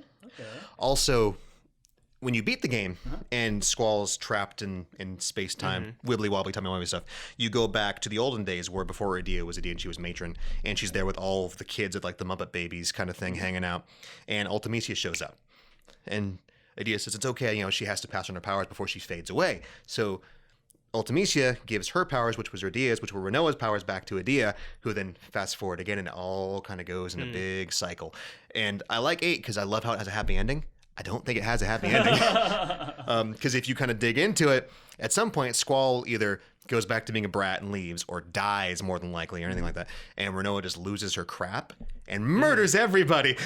Well, yeah. Yeah, for some reason, I thought that Ultimecia was supposed to be, like, not just Renoa, but that Renoa was definitely in there, that she was, like, the culmination of, like, all of these sorceress powers and personalities, like, smashed into one entity, and that then you had, like, just the sadness and pain and all of that of, like, multitudes of generations of sorceresses.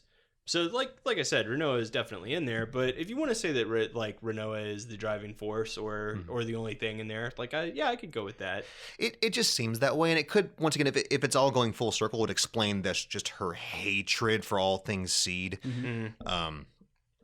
And just a lot of little things kind of tied together into that. And I don't know why she would have Squall's, specifically his line as the thing to fight you guys. And I just think they set it up so you don't have to pay attention to it if you want to, but all of the stuff is very clearly there in the game. And it's like, that's really cool and very depressing for my favorite Final Fantasy of all time. Yeah. But that's just me. I think that's the way it is. I mean, your theory works just as well if she's just like a big bundle of hateful sorceresses. Sure. Which would just suck because they were just persecuted all to heck in that game. But for the most part, it's their fault because they were jerks. Wow. And and enslaved really cool techie cities with good music. But that's that. All right. Okay, so we mentioned before, you're mentioning how I want to say no murmurs. Amano's artwork works well on sprites. I'm losing my ability to speak. Final Fantasy, every time it comes out, at least for the past couple generations, has been just driving force in visual effects. Like you had when 7 came out, you had the Lego hands, but it looked great, and you had the cutscenes, and then it came to PS2, and you had the awesome pre-rendered backgrounds and vocal tracks for 10, and 15 comes out great. What do you guys prefer? Do you prefer awesome, really pretty graphics? Not art style notwithstanding, Phil, mind you. Would you go back to Final Fantasy of just kind of like 16-bit era sprites, or do you like where things are now, where it's big, pretty, shiny? First of all, I don't feel like that's like that's like a non-equivalency thing to me. Like either can look very good. I would say that although I would not ever want to say like, yeah, just like no more of this 3D stuff. We're going back to 2D completely. I feel like that's not right. However, I will say that I think it would be really cool to see a Final Fantasy done in like I think people have referred to it as like a high bit sort of thing. Like I think a Final Fantasy could be really neat in like are you guys going to be able to, are you going to know what I'm talking about if I say like an Owlboy? Yeah, Owlboy is awesome. Yeah, like that real like pixels. Indie game that just came out, 2 weeks ago, Phil, give or take? But one of those games was like, darn. It's like up there. I wouldn't say quite. Well, it's up there with Axiom Verge as far as like, this is really good considering it was very few people that actually worked on it. That's what I'm saying. Like I'm against any sort of like, Final Fantasy will be cool again if we go back to 16-bit graphics. Unnecessary. That's not a thing. But I will say I think one that like really went for that look and like, yeah, here's pixels done with the the hardware that we have currently could be really cool and very pretty looking. Gorgeous too. Oh my god. Or it's not an RPG, but is it Skullgirls? That fighting game. That game is gorgeous. I'm in love with that game. I love me some sprites too. Just bought the physical edition for that. So, what about you, Tim? What do you think? Honestly, it really depends on, I think, the universe that they're going for. Like, I've never had an issue, like a really big issue, like you guys, like Amano versus Nomura. That's, I mean, you don't have to pick favorites. Yeah. So going from Final Fantasy VIII, where they were going for like a more realistic, futuristic kind of setting, and then going to 9, where they went back, medieval with little chibi characters. The art styles fit with the themes of their games. Yeah. And so I enjoy both, as long as it is appropriate to the world and the universe. Then I'm fine either way. I like pretty graphics, but obviously 7 did not have the prettiest graphics. Actually, it was like a weird combination, because like the battle sequences, that's when the characters were a little bit more correctly portioned. Yeah. And it looked really good. And then you get it to the overworld, and it's like, what is this? Why are we playing Legos? Yeah. I didn't know Cloud was a horse. It was a plot twist. So graphics, it doesn't define a game for me. Like, it's nice if it's pretty, but as long as it fits with the world, then I'm perfectly fine with it. And like 8 and 9 are those 2 examples. For sure. Yeah. And I think we actually have an example of that now. Not quite sprite based, but we have Bravely Default, which Oh, is yeah. pretty much Yeah. Final Fantasy. Yes.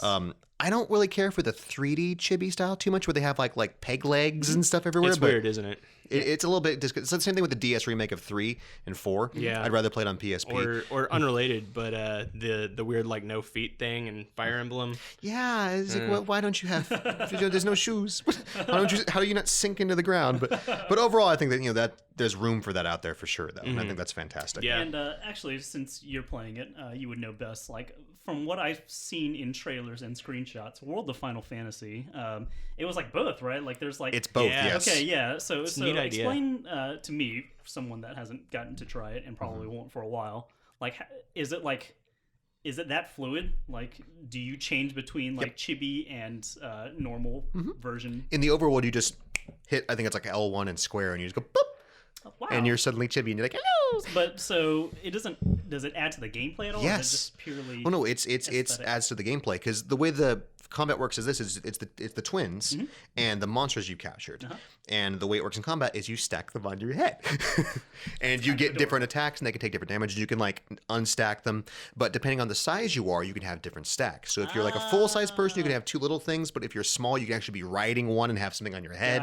Gotcha. So it adds a lot to the That's neat. like RPG combat thing to it. Okay. And so I guess that would be kind of a nice marriage of the 2 styles. If you can kind of incorporate it into the world, then the Final Fantasy. There you that's go. what they Yeah. did. So And they're cool. all so That's awesome. cute. I didn't know that. Like, I just thought that you just played some segments of the game chibi and some, but I didn't know that you could. Yeah, you can do it on the fly. Wow. Yeah. Cool. Okay. It's pretty awesome. But fantabulous. So right quick, we'll go into the movies and stuff. I don't think any of you guys have watched the anime like Unlimited or anything like that, right? No, I've been pretty lax on watching most of the like Final Fantasy inspired animes and movies. The only one I've seen is Advent Children. The anime was a whole lot of okay, so I won't talk about much. Advent Children I thought was pretty good. Yeah, it was neat. Anybody pertinent to say on that other than lots of swords? Oh my god. Because of how Final Fantasy VII fanboy I am. Final Fantasy VII Advent Children was the first time I had ever watched a movie and immediately pressed rewind and watched it again. That's cool. Like, Yeah. I literally watched it, was blown away, cried like a baby. Like, this was like it was nasty. It was just like tears streaming down my face, like all that. And then just immediately watched it again because yeah, I can't get enough of that universe. Yeah. Then that Sephiroth reveal at the end. Yeah, Oh. and Pretty dope. then they announced Advent Children Complete, and my mind was again just kind of blown away. I was like, I can't believe I missed that. Like, you There's guys held more. this back from me. How dare you? You punks. Is it okay for me to say that I liked the Turks way better in that movie than any of the they main were cast? So They were Turks so are great. so I love good. Reno, they were dude. Oh my super god. charming. Like, yeah. I do have to say, like, especially Rue.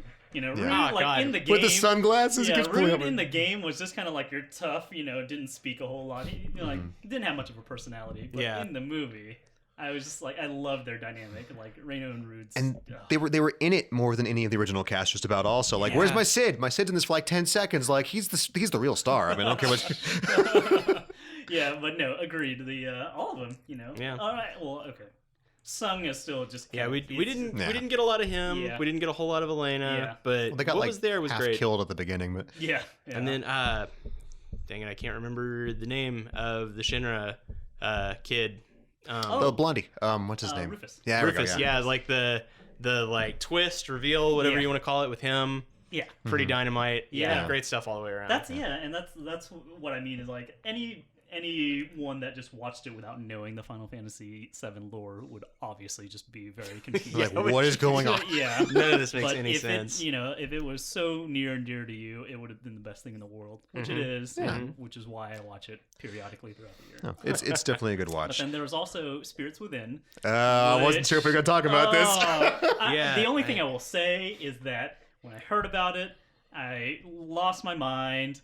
I went to the movies by myself because I didn't want it to be spoiled at all, like the experience to be tainted at all. Because I didn't want to explain to like a friend that had never watched or played any of the games. Like, okay, this is this is this.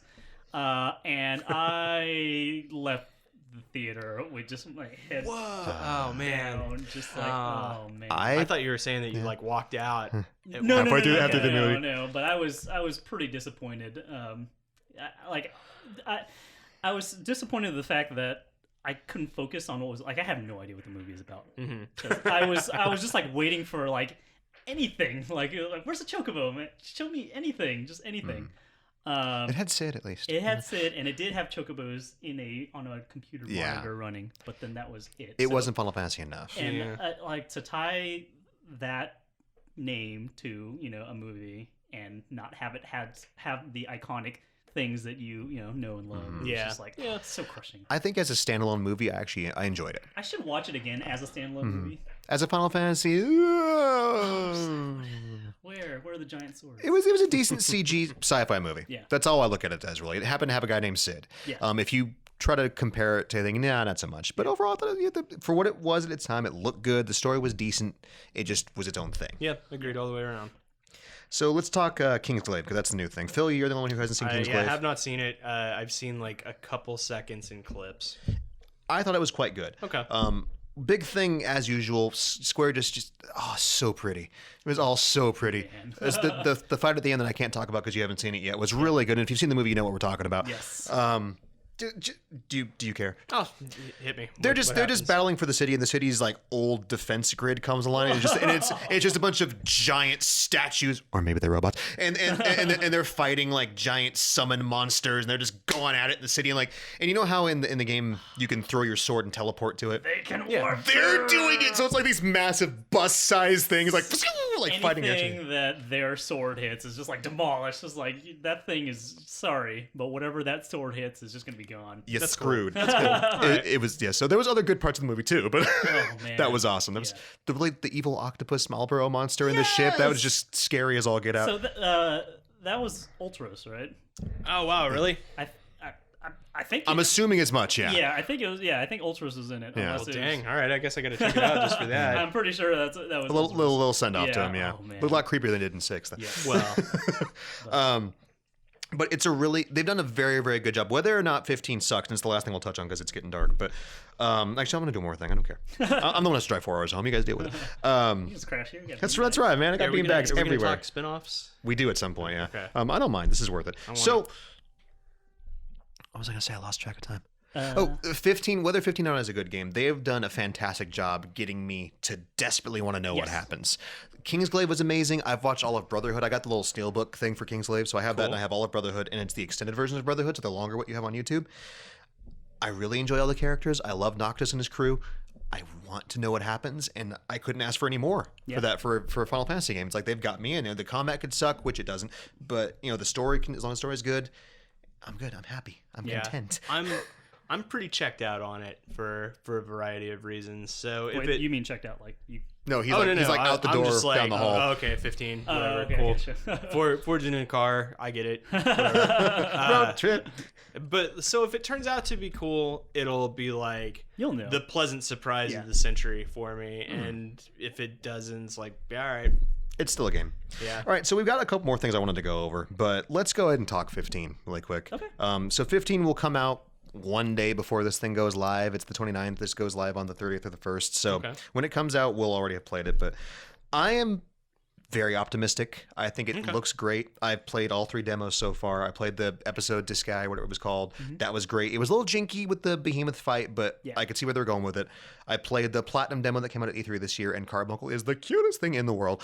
Like the fur animations and everything, and how he talks to you over the phone. Like he, well, you haven't, I'm assuming you haven't played it. Yeah, I haven't played it. You're playing as young Noctis, and Carbuncle's sitting there, but he talks to you and he'll text you on the phone. So he'll like, "Ooh," and then he'll like beep into the phone, like, "Hey, go over here." That's And it's kind of stinking adorable. it's stupid, but it's so cute. And I actually just the other day was playing the Judgment Disc. I went and I didn't make one. I already had a Japanese PSN account because I play lots of Gundam games. All right, don't look at me.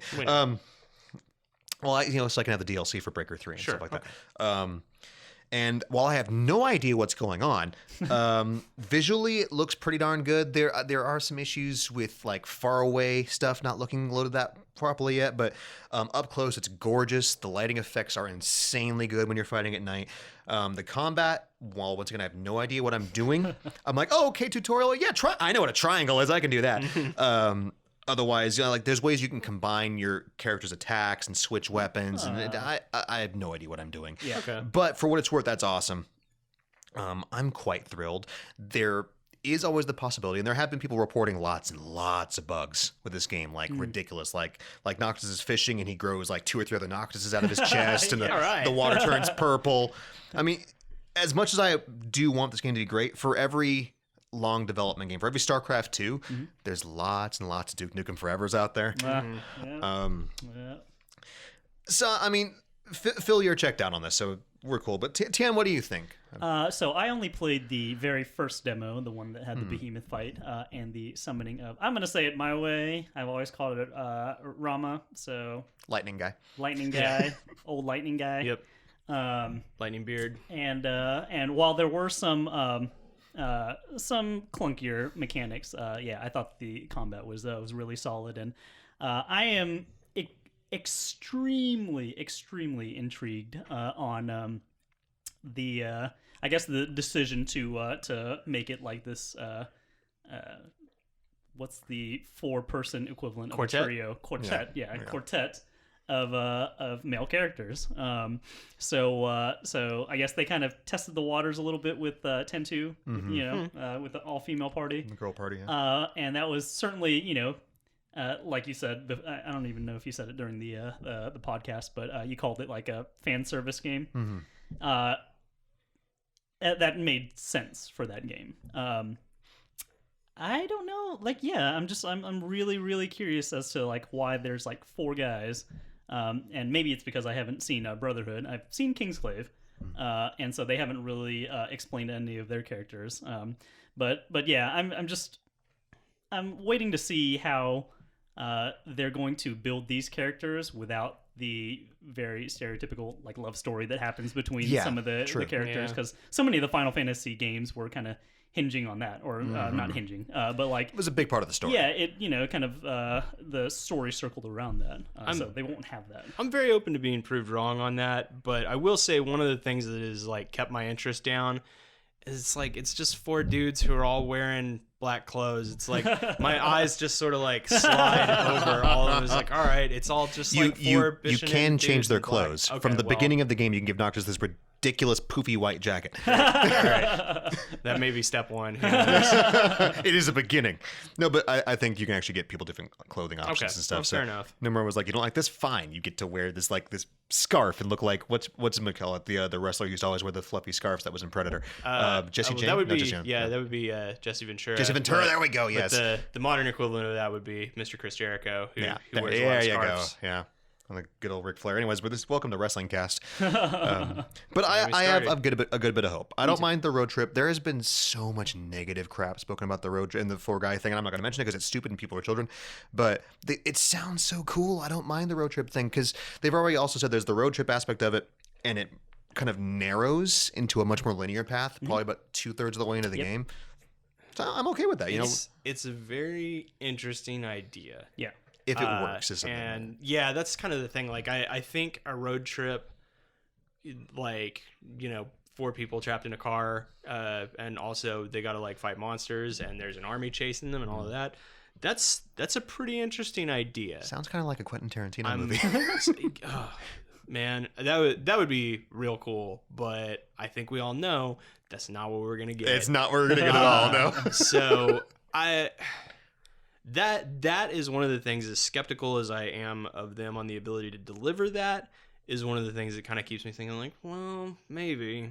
It could be great and it could be awful. It could be terrible, but I'm sure I will let you know when it comes out. I'm like, Phil, this is great, or it's like, darn it, Phil, you were right. This is the dumbest thing I've ever played in my life. But I mean, we'll have to see. We'll let you know. Let us know what you think. Podcast at GameOverVideogames.com. We're interested in knowing. And if we disagree, you are banned. Whoa. That's right. From life. Promise. From life.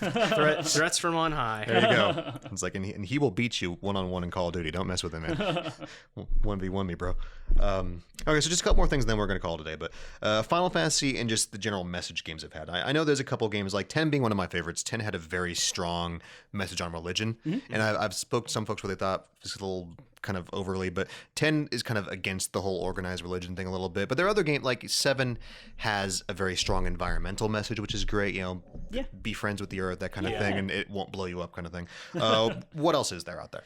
Well, it's interesting because I think like anti big corporation and anti church are two things that crop up a lot in just about any JRPG. Like, I mean, you can go all the way, and I'm sure there's many earlier examples of this, but you can go back to, what was it, Breath of Fire 2, where you spend the whole game getting free heals at the church, and then there's like a third act twist where it's like, oh, the church was really bad all along. They don't like you. Yeah. Well, it's the same with the environmental piece. It's like every single Studio Ghibli movie ever made by Hideo Miyazaki is gonna be very, like, don't get me wrong, I love Spirited Away and I love Princess Mononoke, but oh my god, Princess Mononoke almost to the point where I can't watch it because it's just like, this is like Fern Gully on crack. I can't do it. I think Final Fantasy kind of goes into that at times a bit heavy as well, where it's just like, technology is bad, but living in the trees, that's good. That's the way things are supposed to be. Is like, I don't know about that, man. I think this actually goes back to why I'm excited, because you're right. They've pretty much exhausted all of the cliche themes. You know, the environmental, anti-corporate, anti-church, love story, all that.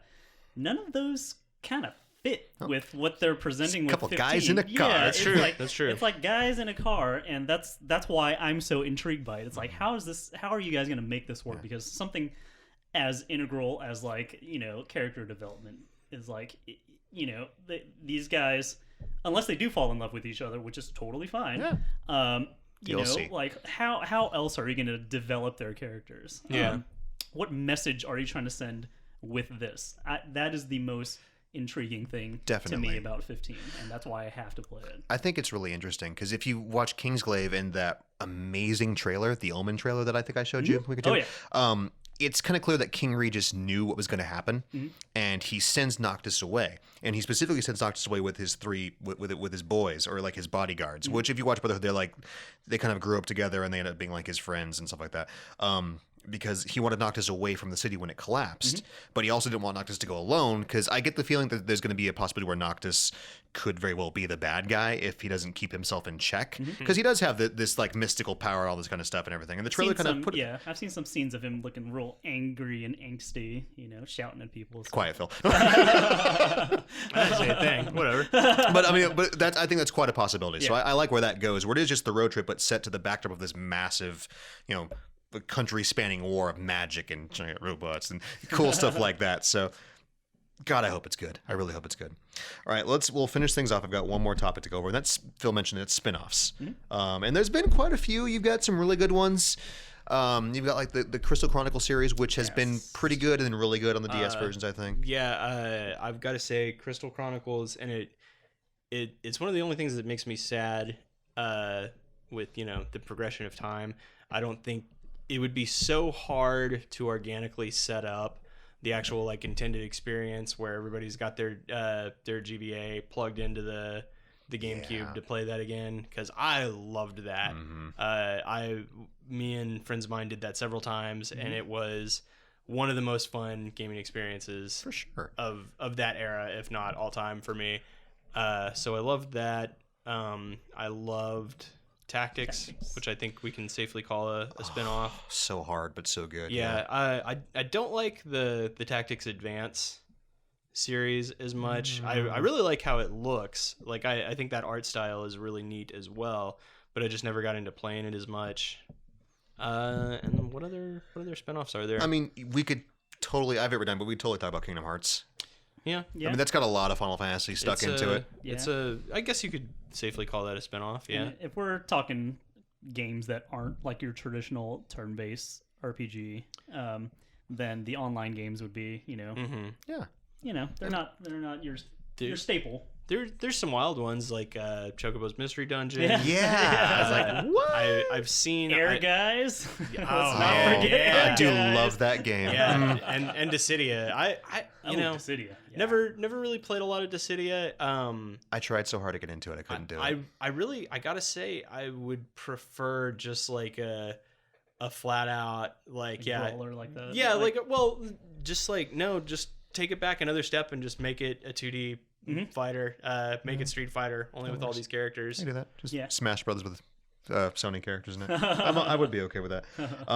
What about Mystic Quest, guys? Yeah. That one I don't have an opinion. I never tried playing. Baby's first RPG. I played it. It has really good music. Yeah. I mean, Who did the music? Was it Nirvana? I don't think it was. so. I think it was somebody else, but it was good stuff. for what it's worth, it was good. It was just simplified to an almost insulting extreme, I think. But I mean, if you don't look at it like that, I think it's fine. Yeah.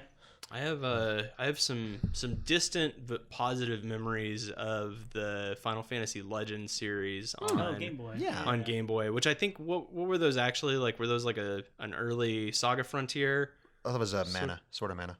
No, it was Final wrong? Fantasy Adventure. Adventure, crap, wrong one, sorry. Yeah, but whatever it was in reality, I remember them as Final Fantasies, and they were neat. So Oh, that's awesome. What about we already talked a little bit. What about like Dirge of Cerberus? I thought that wasn't the best game ever, but it was pretty cool, and Vincent was just awesome. yeah, I think I would probably be interested in that game, but I've really avoided a lot of the Final Fantasy compilation stuff outside of Advent Children. Didn't play Crisis Core, although I've heard mostly positive things about that. I've really only ever heard negative things about Dirge, even though I think it's not great. Sounds and looks cool. Yeah. It's not great. And for someone that loves Final Fantasy VII as much as I do, it's sad. It's sitting on my shelf to be played, but like I think it was because of feedback that I haven't played it, and I try not to be that way. But it's kind of inescapable. It's worth playing just so you can get your story chunk, because there's more lore into the world and this stuff. So I mean, even if it's not like, because it wasn't, I'd give it probably a 6 or a 7. Okay. But it's cool because Vincent's voiced by the same guy who does Spike. Going back to Cowboy Bebop again, that amazing voice that guy has. I can't remember his name. Steve Blum. But yeah, that's it. whatever it is. I love his voice. It's just it's way down here. Yeah.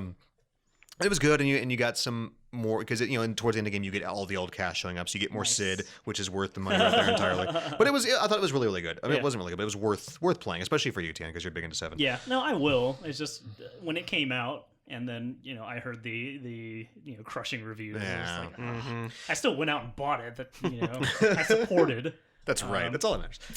What about Crisis Core? You haven't played it, Phil. I didn't like Crisis Core. I like the story, but I just that's kind of what I've heard. Is it's very worth it for the story.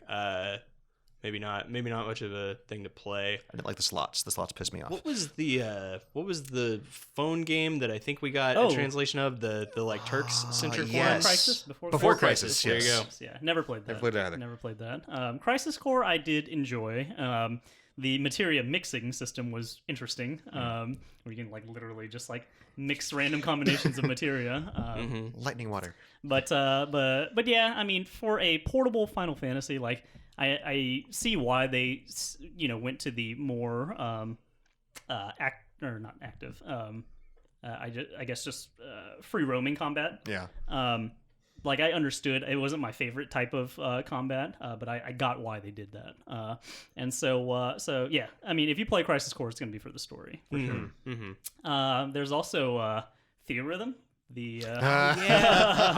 People have told me that's really fun. It is. Like, of course, as much as everyone disagrees about the best Final Fantasy, no one can say Final Fantasy music is not good. Oh yeah. No. Yeah. Every Final Fantasy fan if there's a Final Fantasy fan that says any of Nobuo's music is bad, I will find you you. are wrong. Yeah, you are wrong. I'm going to tell you right now. And so yeah, it's just a really cute game that it just throws a bunch of the classic characters and enemies and gives you like a totally not actual battling system while you try to hit the notes. But it's still cute. So that one's worth checking out if you're a fan of music rhythm games and you love Final Fantasy. Totally worth it.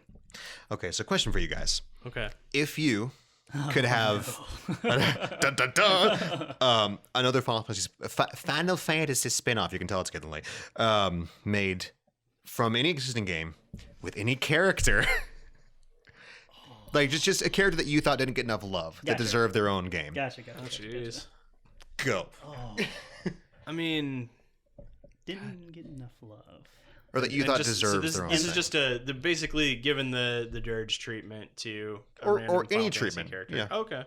But like a game focused Yeah, on their one own game. It character. could be another RPG. It could be a strategy game. Yeah. It could be a cooking game with what's her face from 9, Queena.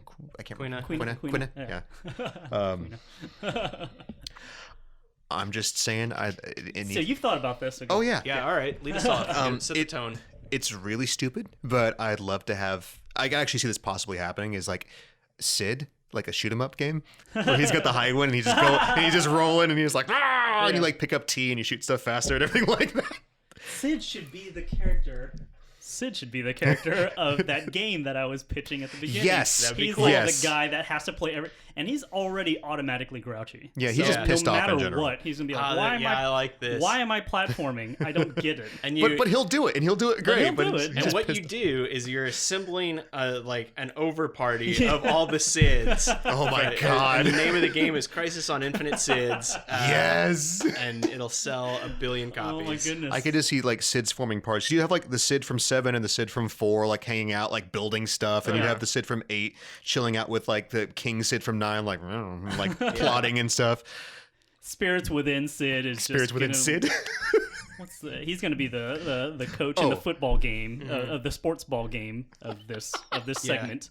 He's just gonna be the coach that's like, I don't know why I'm here. Gaia. You're That's why. not into sports games. Would you play? Yes. Would you play Yes. Blitzball League 2K17? Oh yeah. If it wasn't like annoying as heck like it was in 10, yes. Yeah. If they made like an actual like Madden kind of, not Madden, but what about like Blitz? Say like a take the Mario Rocket League, Strikers, Blitzball? approach. Yeah. But yeah, I'd do that so Yeah. yes. yeah, I'd play that real hard. I was gonna say the same thing. I was like, is he gonna say like Final Fantasy All-Star Soccer? Because I'll play that too. Yeah, I mean, dude, yeah, put it before me. I will play the absolute bejesus out of that. But yeah, God, one character to rule it all. It could be a series if you wanted okay. to, but I mean, this is. I guess it's like it's not going to be a big surprise coming from me, but like pick nearly any of the 6 cast and give them some time to shine. Like I think like a game centered around the Figaro brothers would be really good. yeah. Or just Terra off on adventures now. Just being off. Dude, yeah, like suplexing everything. like a Trains. yeah, that would He's already actually done that. that He would suplex actually be everything really else. amazing. Just the planet. Just have like literally like the Figaro brothers on an adventure together, and you've got like a switch between them mechanic. Yeah, Would be make really it make cool. it co-op. You know? Yeah, I could do absolutely. that. You know what I'd like to see? You saw a little bit of it in the after story, but what happened to Rydia? Yeah, Like that would be play cool. that where she just like fell into a hole and she comes back and she's got boobs. But what happened? I'm like, oh my god. Because I know in after story they kind of mentioned how she went in like the realm of the summoners and stuff. I want to play that. I want to see that. That would be awesome.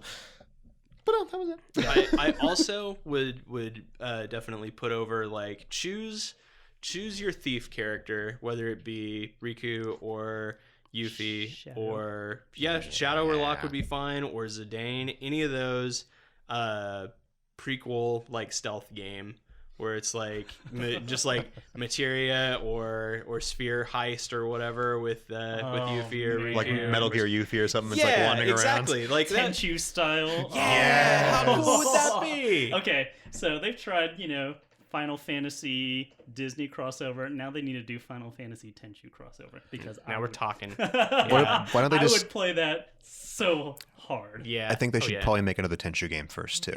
Not saying Tenchu isn't amazing, but they haven't made one in like a decade. So yeah, Tenchu Z, that was the one that like bombed, right? That was the one that the last one. Just don't just give our homegrown ninjas a chance to shine. Do Tenchu, do a Nightmare Creatures. Get on it, guys. yeah. That would be really cool, though. I think that would work. That'd be awesome. All right, so to cap things off, I think this has been awesome. Oh, I didn't even get my turn. Oh, I thought I'm sorry. I thought it was like Legend of the Sids or something like that, like No, rocking that and was- rolling. No, go for it. Sorry, I No, that apologize. was actually expanding on your idea. You're right. You're right. Sid, okay, so to refresh your question, is this any character to be given the Final Fantasy treatment? Or- Any Final Fantasy character to be given its own game treatment. Oh, okay. Any Final Fantasy. So, like, if you think Sephiroth hasn't had enough love and needs like a hack and slash, As much as so much of me is screaming to say something from Final Fantasy VII, I will be the first to admit that there's been a lot of Final Fantasy VII add-ons, something fresh. Okay, I'm gonna step outside the box a little bit, and this is not a Final Fantasy character at all. Okay. My idea for I think like a really cool Final Fantasy concept is something that I think every gamer at some part of them wants to be in a video game. And so like, are we not at the point now where we could like capture face technology and like make you the character? Oh my because like God. that I don't is- know that I want to see I myself totally, translated into I Final just totally like- want to see me wielding like a giant buster, like what is it, like dual wielding a giant buster sword Okay. and a gun blade, just like going to town. I love that idea. It would be horrifying. That's part of the charm. It exists in I think it's FIFA Yeah, and it's like NBA some now. sports game. Yeah, All I that's see is true. people taking pictures of their cats and just the most like I horrifying think thing. it would be like so like I mean, it's all about the the immersive experience, like and as cheesy as it sounds, I'm sure everyone's done it at some point. Like you envision yourself Oh, as yeah, the dude. hero, like you, Yeah. That's why you can name the characters half the time. It's like, that's me. I'm not Yeah. Squall, I'm Matt. That Oh, there loser. you go. Like I think that would be cool. Like I just it would be ridiculous, and you would have so much fun just like finding crazy stuff like cats to kind of do the face meld of the character. But Yeah. I think that would be awesome. I've wanted a JRPG style roguelike for a long time, and I feel like if we put our two ideas together, Yeah. we could have $1 million idea there. What if you throw VR into all of that? So you actually are the hero. Oh man. Okay, I log hundreds of hours into RPG, so the idea of wearing Yeah. a VR headset for hundreds of hours, actually having to move around, I'm like exhausted thinking about it. It's coming, man. It's Besides- coming. You'd play it. Then you wouldn't be able to see yourself, That's why like I'm- your little anime character self doing the Omni Slash or just whatever. hit L3 and you pull out a little mirror. And you're like, yes. It's not the same. It's not the same. Yeah.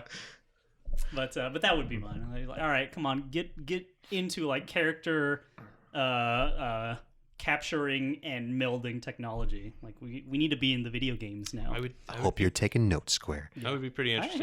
I hope they hear this whole thing. Right, send There's us some a check. golden stuff. The VR input your own character What do we call strategy it? RPG Sid Infinite game. Sid? Infinite Yeah, Sid. Crisis on Infinite Infinite Sids. DC won't mind. It's okay. Yeah, I'm sure they can pull that off. No problem. Probably make more sense in their story, anyways. It's all right.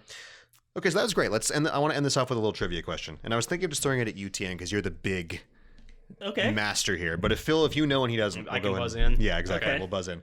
So, of all of we'll say the 14 because 15 isn't out yet. Okay. So, of the 14 primary Final Fantasy series or titles in existence, how many of them feature Sid? Dun dun dun dun dun dun.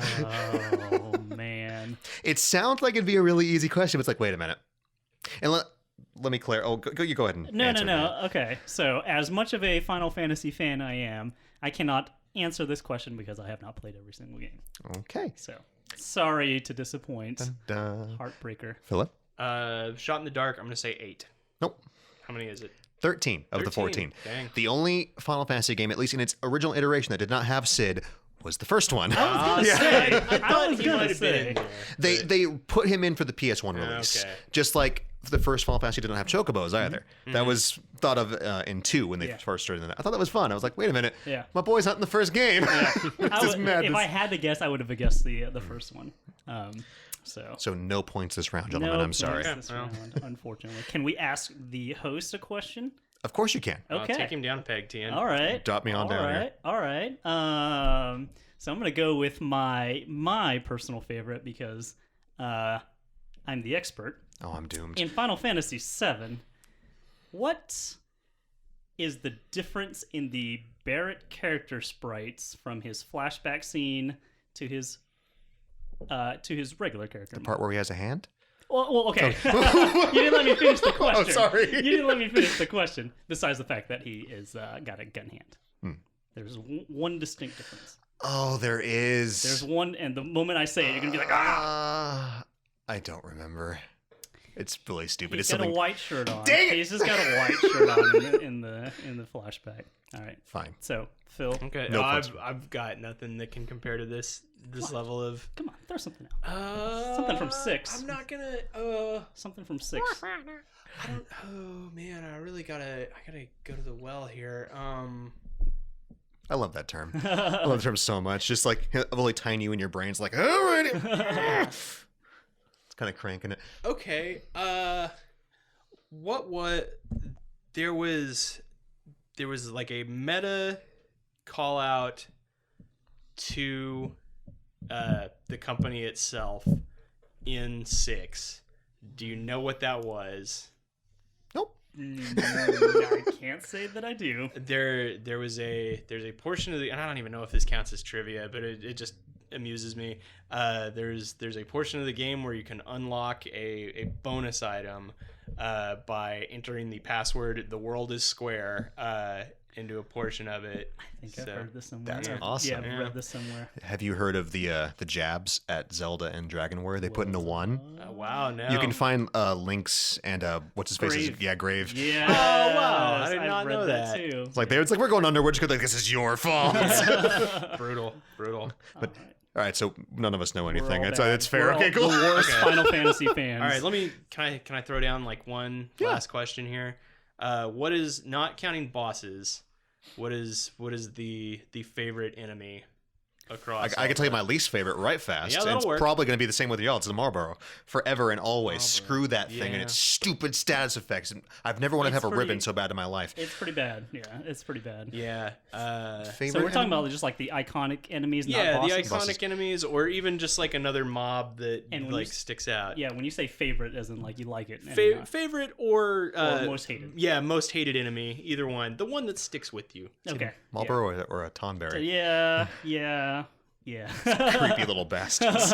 Who's up there? I would say most hated would be of the iconic enemies would be Marlboro. If we're not talking like the optional bosses, because Oh boy. we should. Oh man, like I said, we could talk Final Fantasy all day. There might be continuation to this at some point, guys, because we still I think we we could could keep do that. going, man. But most lovable enemy, Sephiroth is too much of a badass. He's so snuggly. There are some antagonists that they're just so charming that you can't hate him, like GLaDOS from Portal. Yeah. Wesker from Resident Evil. Like he's just he's like smooth talking. I'm like he's kind of cool. He's kind of hip. Sephiroth is just badass because he's badass. Yeah. I mean, he is. He's got the coat and the sword twice as long as him. yeah, and- no, there's just something about Sephiroth where it's just like respect. You look at the man. and you're just He like, was just like perfectly formulated. Like obviously in the lore, he was perfectly formulated to Yeah. be just Yeah. this amazing thing. But in real life, also just like someone was like lining up stuff on like a whiteboard at the Square offices, and they were like, big coat, yeah. big sword, Long pad. big white hair. I think we're on to something. Yes. And he had one wing. We only have one though. Yeah, Oh man. Yeah, I'm gonna say mine is the like favorite memorable monster across all of Final Fantasy. I've always really liked the Behemoth, Yes. Yes. big purple, like Oh, yeah. bullhorn, So awesome. What is spiked what is tail. it even? Yeah, bull / lion face kind of looking Yeah, thing. a little bit. It's a lot of cool stuff, but yeah, somehow they were like, I don't know where that idea came from. It's but awesome, they though. really landed it. Great world boss in 14, by the way. Oh my god. Oh, yeah? Yeah, if it ever loaded in, half the time there were so many people there, you'd just be fighting nothing and you'd all just die. Yeah. Right. Honorable mention, I have to say, it's a boss, so it doesn't really count, was the Demon Gate. Oh, yeah. From specifically from 7 Yeah. and from 12. Demon Gate twice in 12, but the optional Demon Gate, I refused to go on until I beat that thing. Oh, the grinding was real, but Yeah. so yeah, Demon And, Gate. there was a Demon Gate in 14, right? Yes. Yeah. It wasn't as, I didn't think it was as nightmarish because Yeah. I mean everyone has a moment in 7 where you fight the dragon in 7, you're like, I just barely did it. Moving on. Can't save. What is this? No. This thing, the wall comes. It was horrible. It was such a screw you, Square. So good. Excellent. Hours of my life. All right, guys, this about wraps it up. I can't see daylight out the window anymore, so I think it's time to call it a day. did it. I thought this was fantastic, y'all. Great job. Thank you for listening to Game Overcast. If you have any questions, comments, concerns, recipes for food, because we haven't eaten all day and we're hungry, do drop us a line at podcast@gameovervideogames.com, and we will see you next time on Game Overcast. Bye. Bye.